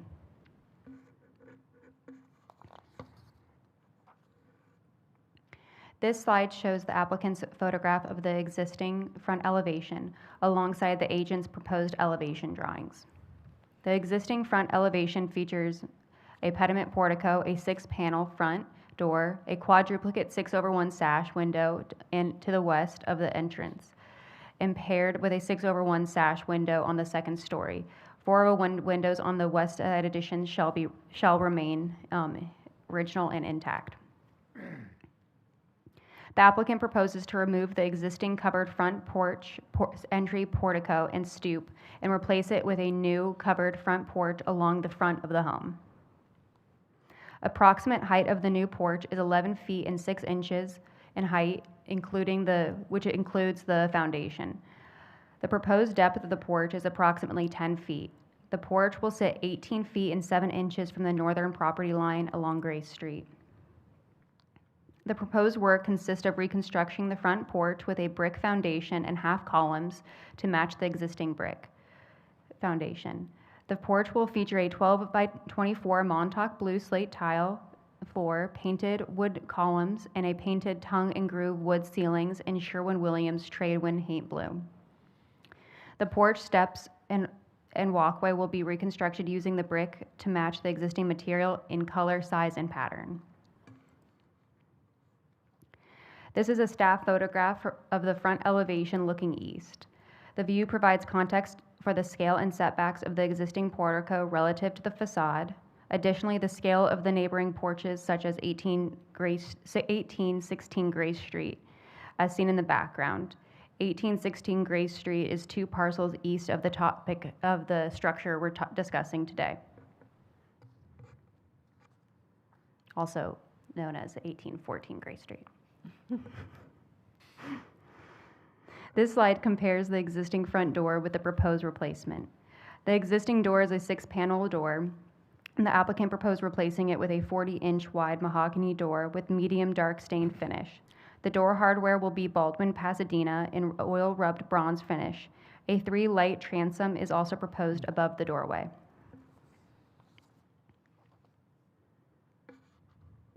This slide shows the existing front light alongside the proposed replacement lanterns and the proposed porch floor tile. The applicant proposes a 24-inch wall-mounted entry lanterns to flank the doorway. The lights are antique 1910 arts and crafts style verde copper finish with reclaimed antique Frank Lloyd Wright style leaded glass. This slide shows the existing west elevation and what's visible from public right-of-way, alongside the proposed west elevation drawing. Staff notes that only a portion of the west rear addition will be visible from public right-of-way. West addition materials will be brick foundation to match existing, wood lap siding to match existing, shingle roof to match existing in color. The solarium windows will be glass panels per the elevation drawing. Here we have the agent's site plan showing the plan in an aerial view. The west addition extends from the rear west elevation. The east addition similarly extends to the rear of the east elevation. Both are located at the rear of the structure. Staff also notes that, they got mixed ahead. Staff also notes that a small tree in the rear east corner may need to be removed as a part of the east addition construction. A tree removal permit will be required if the tree is over 4 inches in diameter at chest height.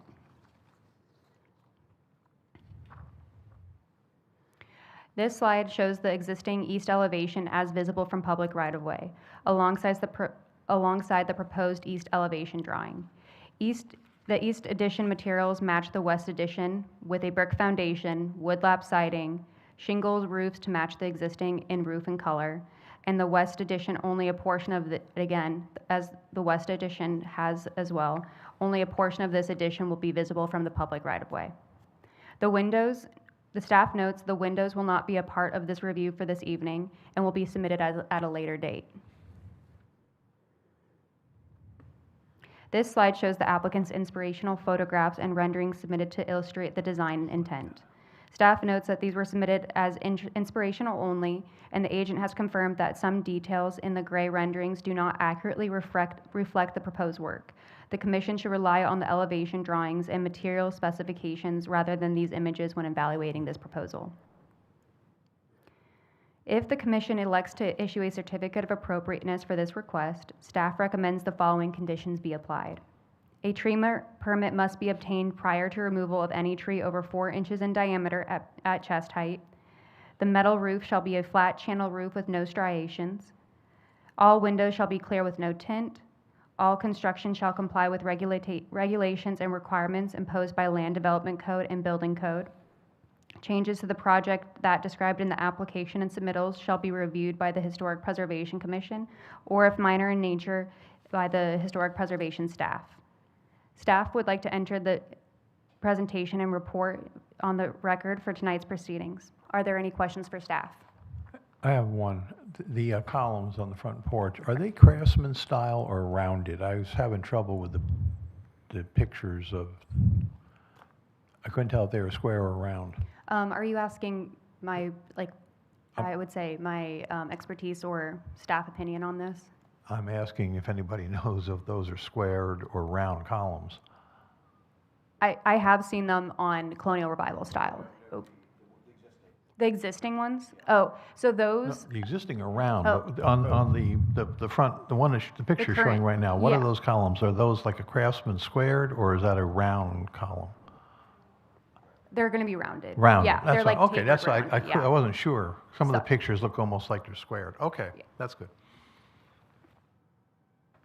Any other questions for Alden? Thank you. All right, thank you. Would the applicant like to come forward? Please state your name and address.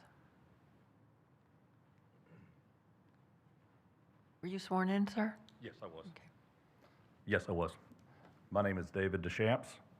I represent Landfair Builders, and our office address is 123 Satara Drive.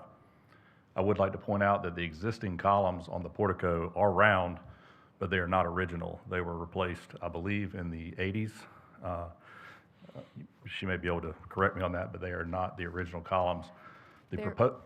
There was an application in 2010 for, they were originally iron wrought, which you can see in the archive photos, and there was an application to convert them to wood in 2010 approximately.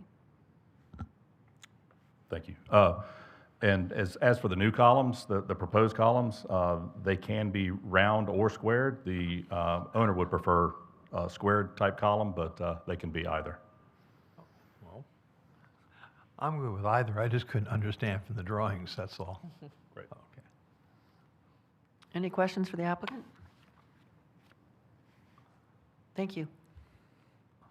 We'll open up the public hearing. Would anyone would like to speak to this project? Please come forward and state your name and address. Good evening.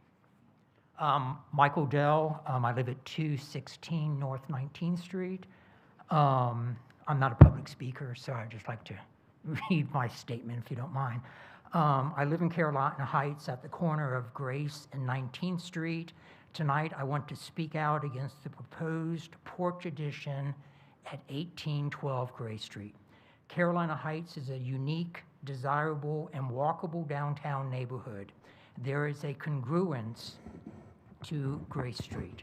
The houses are aligned, and the generous front yards are abundant with vegetation.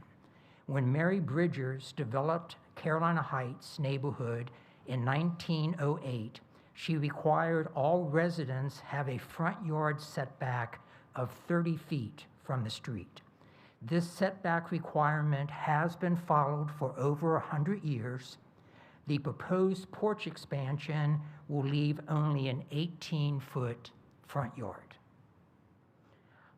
If one residence is allowed a setback variance, all the other houses will then have a precedent to encroach on this setback. The result will ruin the fabric of the street. Okay? I'd also, if I could submit 2 newspaper articles from the Wilmington Star which were written in the 1980s about Carolina Heights. And I have highlighted the sections that say that one of her covenants or one of her requirements was that all houses be set back 30 feet from the street. She was trying to create what she called a luxurious neighborhood. When you look at the, I don't know, am I supposed to be operating this? When you look at the front houses, everything is basically sort of lined for those three. It is very difficult to take a photograph to catch everything on Gray Street because of all the trees that are on the street. So, but I also included a aerial map from Google. I guess it's difficult to see. Anyway, this is the aerial map of Gray Street. As you can see, the majority of the houses, majority of them are over 100 years old, are all in conformity, and they're all in a straight line. And so the point is that if you allow one person to have a setback of 18 feet, it's going to push the other houses back. The next door neighbors, they're going to be losing their set of the street. And when you're walking down, there's going to be one great big wart sitting in front of this one house. So, if the client wanted a front porch on her house, she should have bought a house with a front porch. Thank you very much. Gina, is that a zoning requirement, or is that a setback, or is this just a traditional thing that becomes a congruity issue? If you have an R7 lot anywhere for setbacks for R7, which is what this neighborhood is, there is a 25-foot setback. Okay? So what I can instruct you on is that your decision is based on congruity and with the district as a whole. Any setback issues will be handled with any building permits, things of that nature. Okay. I thought that might be the case. Okay. Yes. John Stevens, homeowner of 1813 Grace Street. My wife and daughter and I have resided in that property for 24 years. We've known various neighbors at 1812. And I'm just here basically to show solidarity with the neighbors who are opposed to this project. Thank you. I just wanted to say Please state your name and address. Oh, sorry about that. Gretchen Luke Stevens, 1813 Grace Street. And I just wanted to say about the columns, I was very good friends with the Johnsons who lived there probably 40 years. And they told me that they were originally wooden columns. They, at some point, replaced them with iron, wrought iron. And then when the Beatties moved in, they put them back to columns. Thank you. Hi, my name is Emma Stevens, 1813 Gray Street. I would suggest that if the homeowner wanted a porch, there's a really nice enclosed side porch that maybe they could open up and restore to how it was originally if they really need a porch. Thank you. Hi, my name is Kathleen Tyler. I live at 1810 Gray Street, which is directly next door. I don't know how to get the picture back where our house is, and then, right, so we're not the greenhouse, we're on the other side, and our house meets the setback requirements, and it goes a little further back. If this porch is extended, it's going to push our house, the visuals of our house way back, and it's going to look, very inappropriate for the rest of the neighborhood. We have no problem with the lanterns or anything else, the door, it's the porch. That is that issue here. Thank you. Thank you. Does anyone else wish to speak? Thank you. We'll close the evidentiary portion. Commission deliberations. I am almost at a loss for words. I live in this neighborhood, and we call it our dear street of Little Grace, and it is so charming. and we love it, and we love walking down, and it's that block and the 1900 block of Princess are just unbelievably lovely, and to have it ruined with, and I can't find anything in the Secretary of Interior standards, if you want me to read them to you, that would allow this to happen to this porch. It's actually, Put this porch on. to your point, Secretary of Interior standards say replacement could represent a false sense of history. And what the design appears to be very arts and crafts in nature. And that is not what the original house is.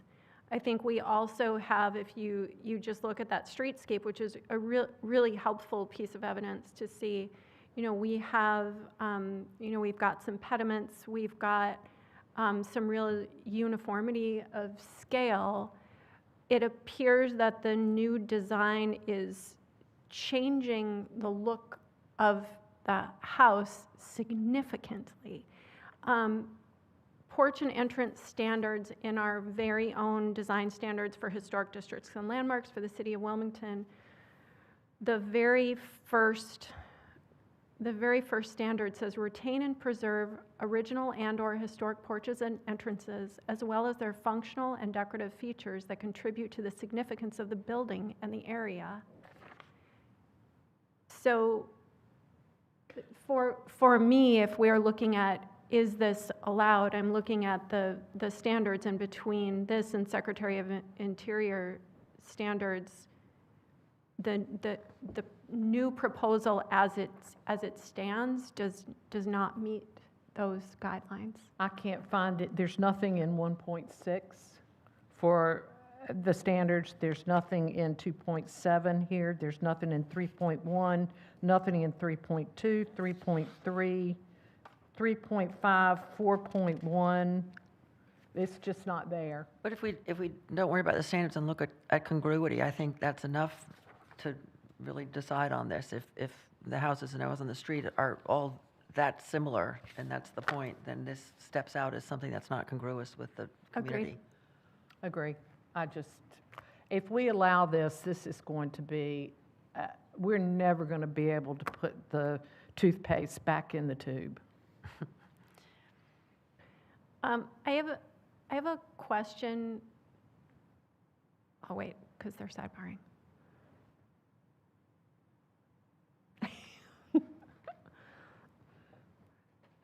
So question, we have not even gotten to the other elements, right? So we're still on the porch right now.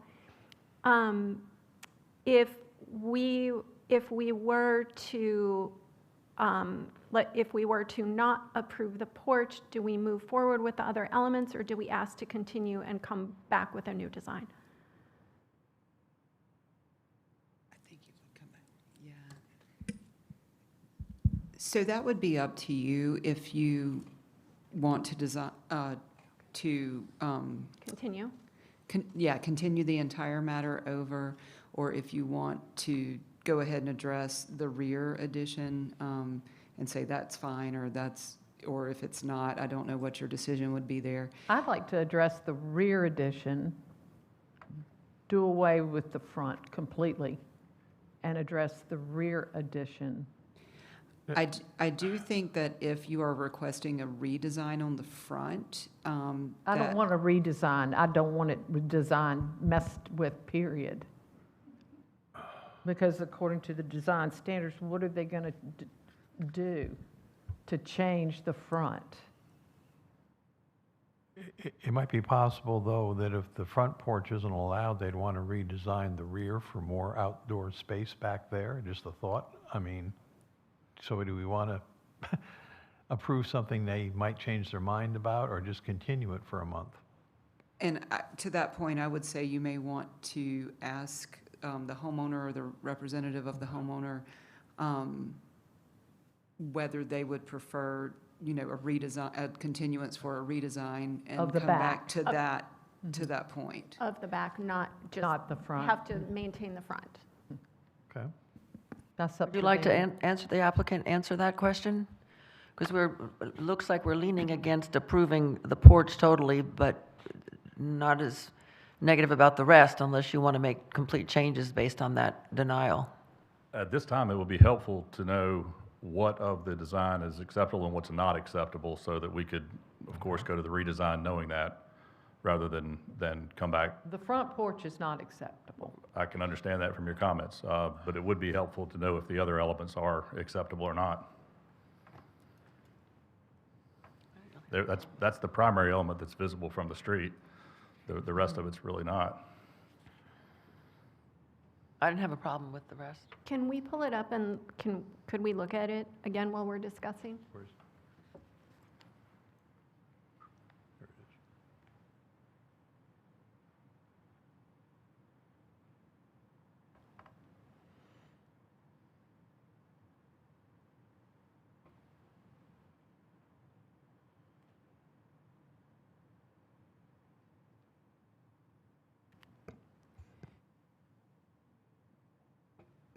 You'll need to let me know what slides you're looking for. I'm not quite sure what the purpose is of the right side elevation of this, Go back this one more. back area.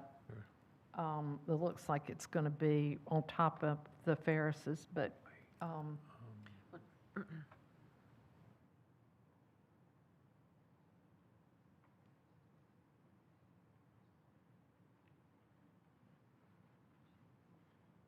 May I address the panel? Please state your name again. Again, I'm David Deschamps. I'm the agent for the owner, and I represent Landfear Builders. Their office is 123 Cetera Drive again. The right side elevation, there are no changes to the existing footprint that we are proposing. What you see on the right, the bump out in the front is existing, and from the street or sidewalk area of the front, that particular portion of the first floor blocks your vision of most of the right side that you see behind it. The solarium, the glass panels there sit back from that front, what used to be a porch, as I understand. So the majority of what you're seeing on the right side elevation is not visible from the public right of way. Did you say that used to be a porch on the side? Okay. Okay.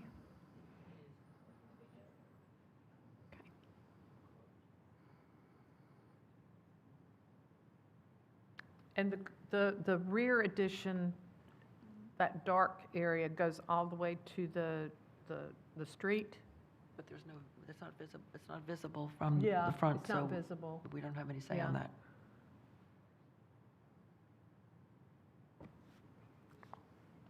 I think we're basically okay with everything but the front. Yeah, I don't have any issue with. There's the especially- porch. Yeah, it's the footprint is all there.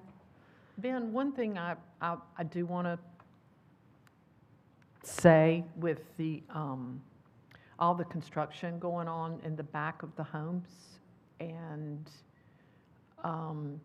with the, AUDs and pools and garages and additions, fine. But they're tearing up the alleys, and can the owners who are doing this be responsible for repairing the alleys? I mean, I can't even get down my alley after a construction project anymore. Alleys are specifically excluded from our design review purview. I do believe that would be more of a city issue. I would recommend call and complain, fill out a historic district complaint form, and I'll forward it along up the chain of command. It might not be something I can deal with, but I can forward it to somebody else in the streets department. And if I don't know who runs the alleys, I'm not sure if there might be private ones out there and stuff, but I'll do what I can. Okay. And what about porta potties in the front yard for indefinite periods of time? I think we can talk about that off the record. Okay, all right, sorry. I don't think that's quite germane right. to this. But we've got a lot of problems, yeah, Ben, with new construction. I have a question. Please correct me if I'm wrong. I'm welcoming your feedback here. Something about that, that we don't have the windows chosen, or we're not talking about windows tonight? There was a revision on the east elevation drawing that was not included in the narrative. Okay. So we chose, that will be presented in a different application. Okay. So we could approve the design, but not the windows? Or?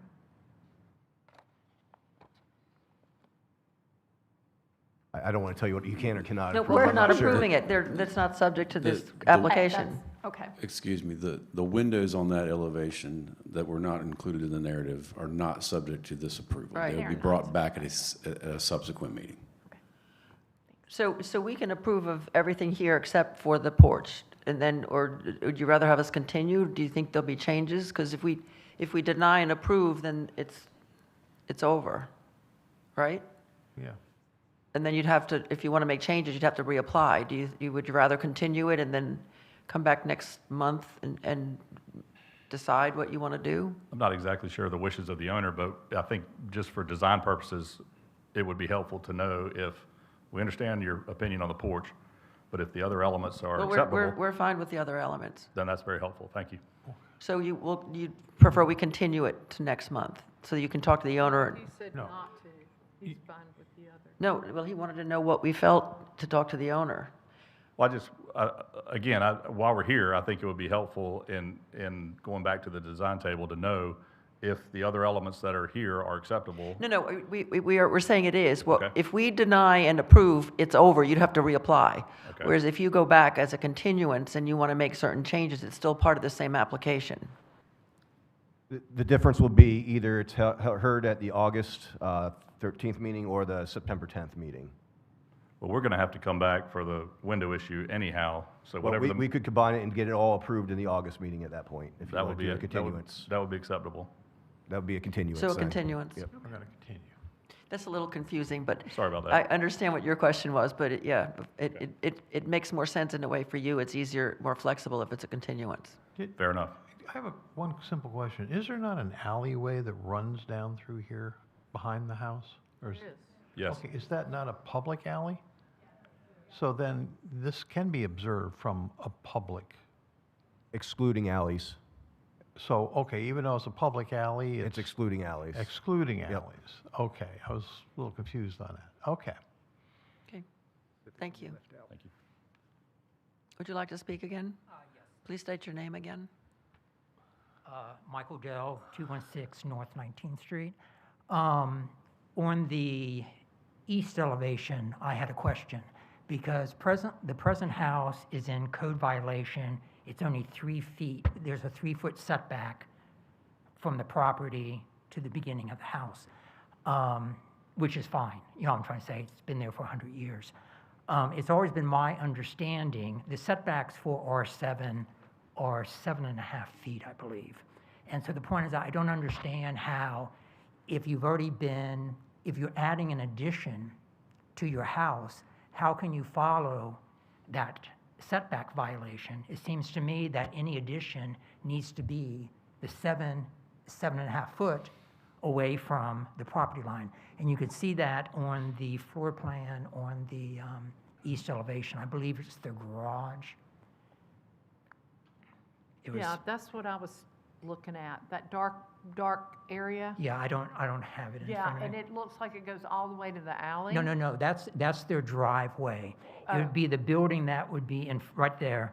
It would be the building that is in front of it. If you notice on the lower portion of the page, you can see where the existing house is. Okay?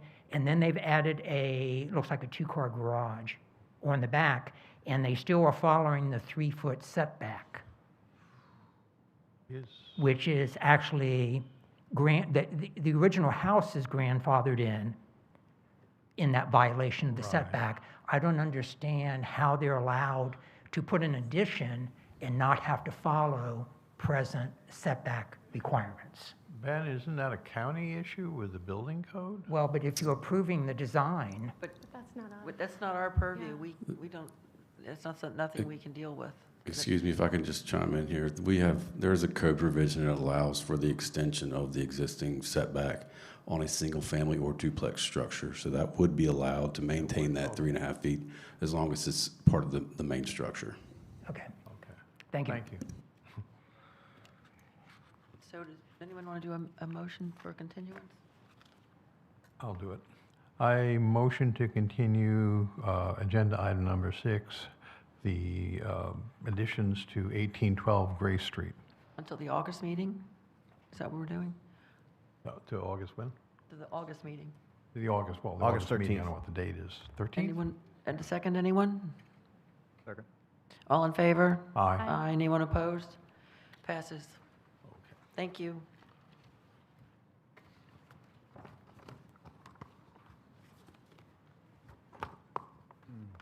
So now we're going to items from the commission.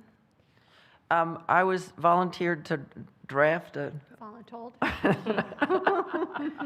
a proposal for what we would say to city council, and I was told to read what I've written into the record. So just then we can talk about any changes or ideas or whatever. Good evening, Mayor Sappho and council members. My name is to be filled in. I am a member of the Historic Preservation Commission, and I'm here tonight representing the Historic Preservation Commission regarding the Cape Fear Memorial Bridge replacement project. The commission is very concerned about the adverse effects in the Wilmington historic districts caused by the proposals for the replacement of the Cape Fear Memorial Bridge. Our role as commissioners is to assist the city in protecting historic properties and districts. The commission has reviewed the project and 2 proposed bridge design alternatives, a 65 135-foot lift bridge and a 135-foot fixed bridge. We have reviewed the programmatic agreement, received briefings from city staff, and held 2 working meetings regarding the project. Based on this information, Historic Preservation Commission finds that the lift bridge is the option that will do minimal harm to historic districts, while the fixed bridge will do substantial harm. Historic Preservation Commission hereby makes the following recommendations to the city. 1, we are recommending that the lift bridge option be chosen rather than the fixed bridge option based on our findings set forth below. The lift bridge will maintain the same right-of-way as the current bridge, thus greatly limiting the adverse effects on historic properties in historic downtown. The fixed bridge will result in significant adverse effects for historic properties, cause severe traffic issues, create extreme noise pollution and vibration in historic downtown. These significant adverse effects cannot be mitigated by aesthetic design features. The lift bridge will continue to exit onto 3rd Avenue, which is a 4-lane road running north-south continuously, connecting Carolina Beach Road and Martin Luther King, thus being much more efficient and advisable for transit, traffic, evacuations, etc. The fixed bridge will exit onto 5th Avenue, which is a 2-lane road, includes the Keenan Fountain on 5th and Market, and runs from Greenfield Lake to the Taylor Homes housing project. It basically dead ends if no further road construction is undertaken. It is clearly not the same continuous, efficient, and advisable road for north-south transit, traffic, evacuations, etc. Since both options cost the same to construct, the lift bridge option will preserve our historic downtown and not incur additional high costs and traffic problems in downtown road construction and renovations that will be required by the fixed bridge. Number 2, we are recommending that there be no tolls on the bridge, as tolls will cause severe traffic issues in historic downtown as folks avoid the bridge by using alternative bridges such as the Isabel Holmes Bridge. Tolls will also affect the central business district as folks cross the bridge daily for recreational and professional purposes, such as restaurants, bars, theater, concerts, work, tourism, etc. These are important economic drivers for the city.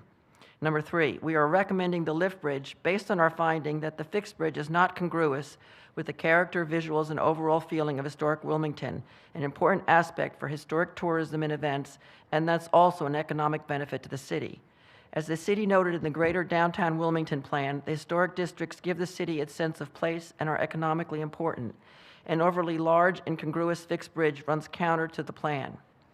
We therefore make the following requests of the city: that the city pass a resolution in favor of the lift bridge and in opposition to the fixed bridge, and take the necessary steps to communicate this to all the parties involved in the project and the members of the project merger team.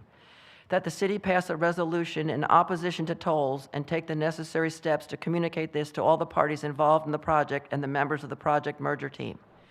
that the city take the necessary steps to communicate to all the parties involved in the project and the project merger team its desire that the project study area designated pursuant to the National Environmental Policy Act, known as NEPA, for assessment of adverse impacts on historic properties be expanded to include in the area of potential effects all the downtown local historic districts in the area of the Wilmington National Register historic districts from Marsteller Street to Isabel Holmes Bridge and between the Cape Fear River and 6th Avenue.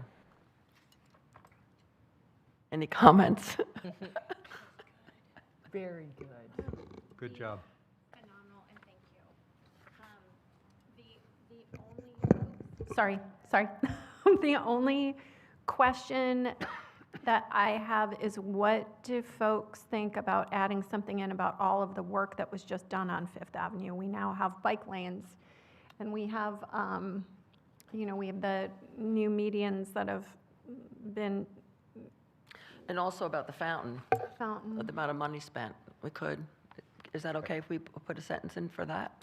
I may avoid discussion changes that have happened to the historic character of the right-of-way because they're modern changes, and if they've been moderately changed already, why wouldn't the DOH may be able to change them again? I think Very it's- good point. Yeah, I do. I think that's a great point. I think if we're speaking to economic viability, we just put all of this money onto Fifth.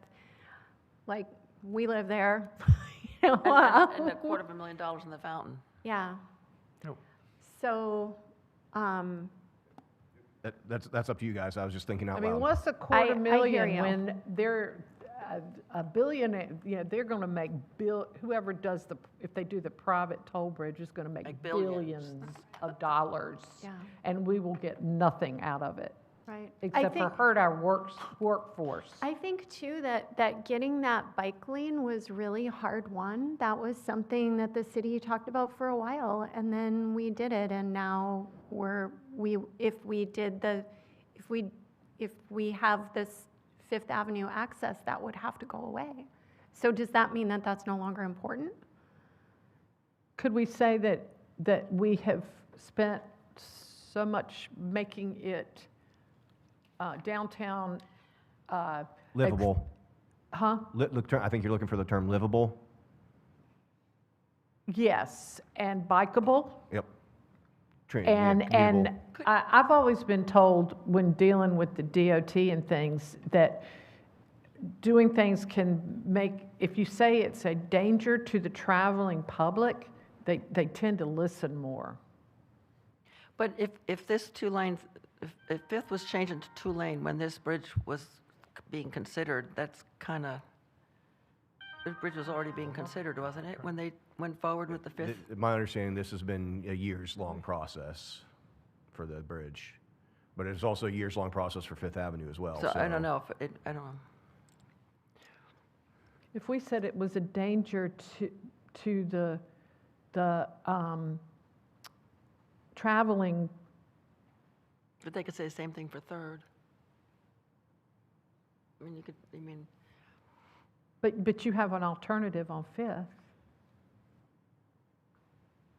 I don't know if there's any problem with reminding council that they've just spent an awful lot of money redoing Fifth Avenue.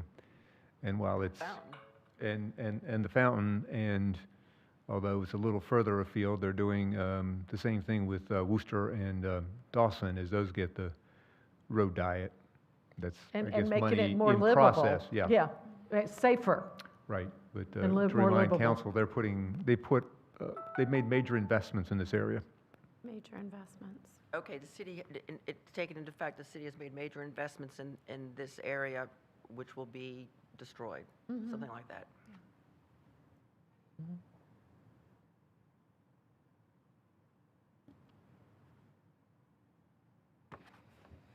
Do we want, is it worth it to say again, or is it overkill? We have, in the third paragraph, we talk about a 65-foot versus 135-foot.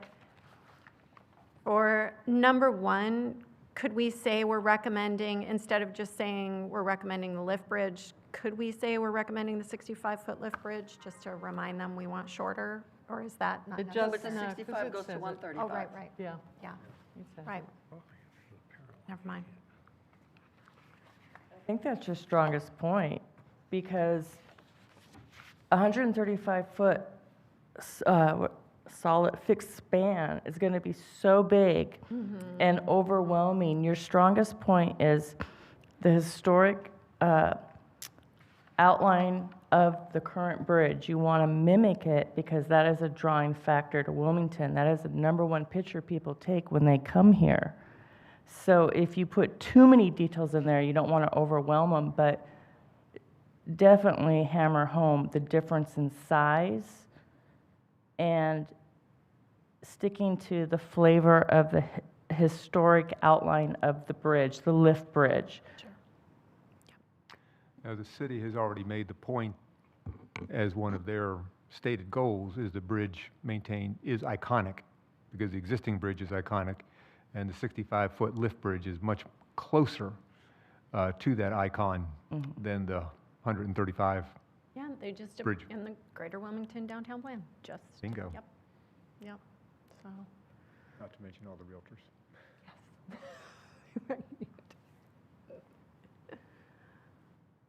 I think it's great. I I think do what too. you did is I do great. too. I really do. Yeah, this, Thank yes, you, Joan. thank you. Yeah, thank you. Do you guys have any comments? Do you need a motion for us to say thumbs up on this?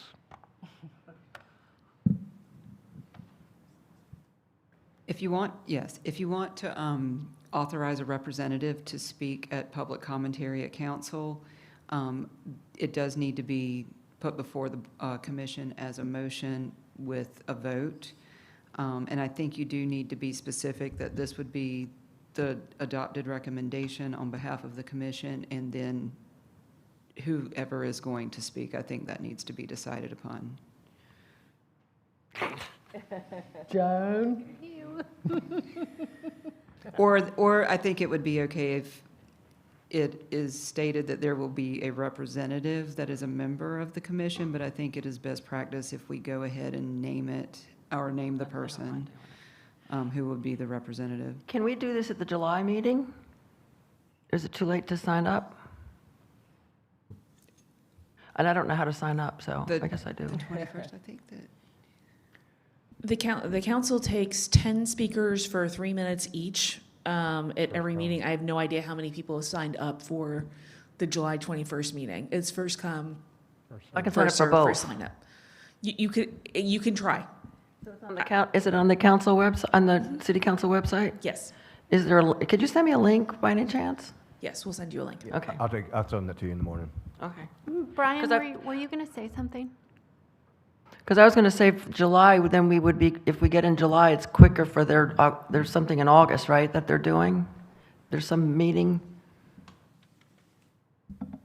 Or the comments on the programmatic agreement, or when? Was something. So staff will be providing a resolution on the programmatic agreement at the August 4th meeting. August 4th. So at this point, we are expecting the environmental assessment to be released at some point in the next few weeks. I don't know when. So would it be better for us to do it when you do it, the same meeting? You're not speaking to the programmatic agreement, so you're talking about something, you're talking about the project itself, whereas our resolution is focused on recommendations to amend, for changes to the draft programmatic agreement for how to review the impacts. Your commentary is not speaking to that. You are identifying what you would prefer to see as an option. We are not getting into that at with the comments on the programmatic agreement at this point. I just meant, I know I'm not, but I just meant in terms of, continuity of, if just a feeling. It doesn't matter. I can't advise you on that. Okay.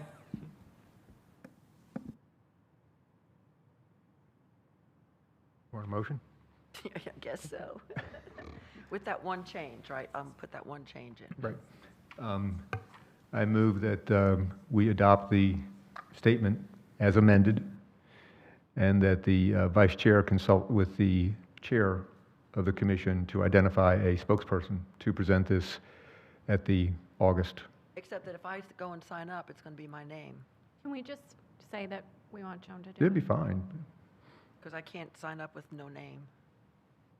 Okay. Joan, we'll just say Joan. Just say Joan. Keston. And Joan Keston will be our, will present this to council. I second. Aye. Aye. Aye. Okay. I'm sorry?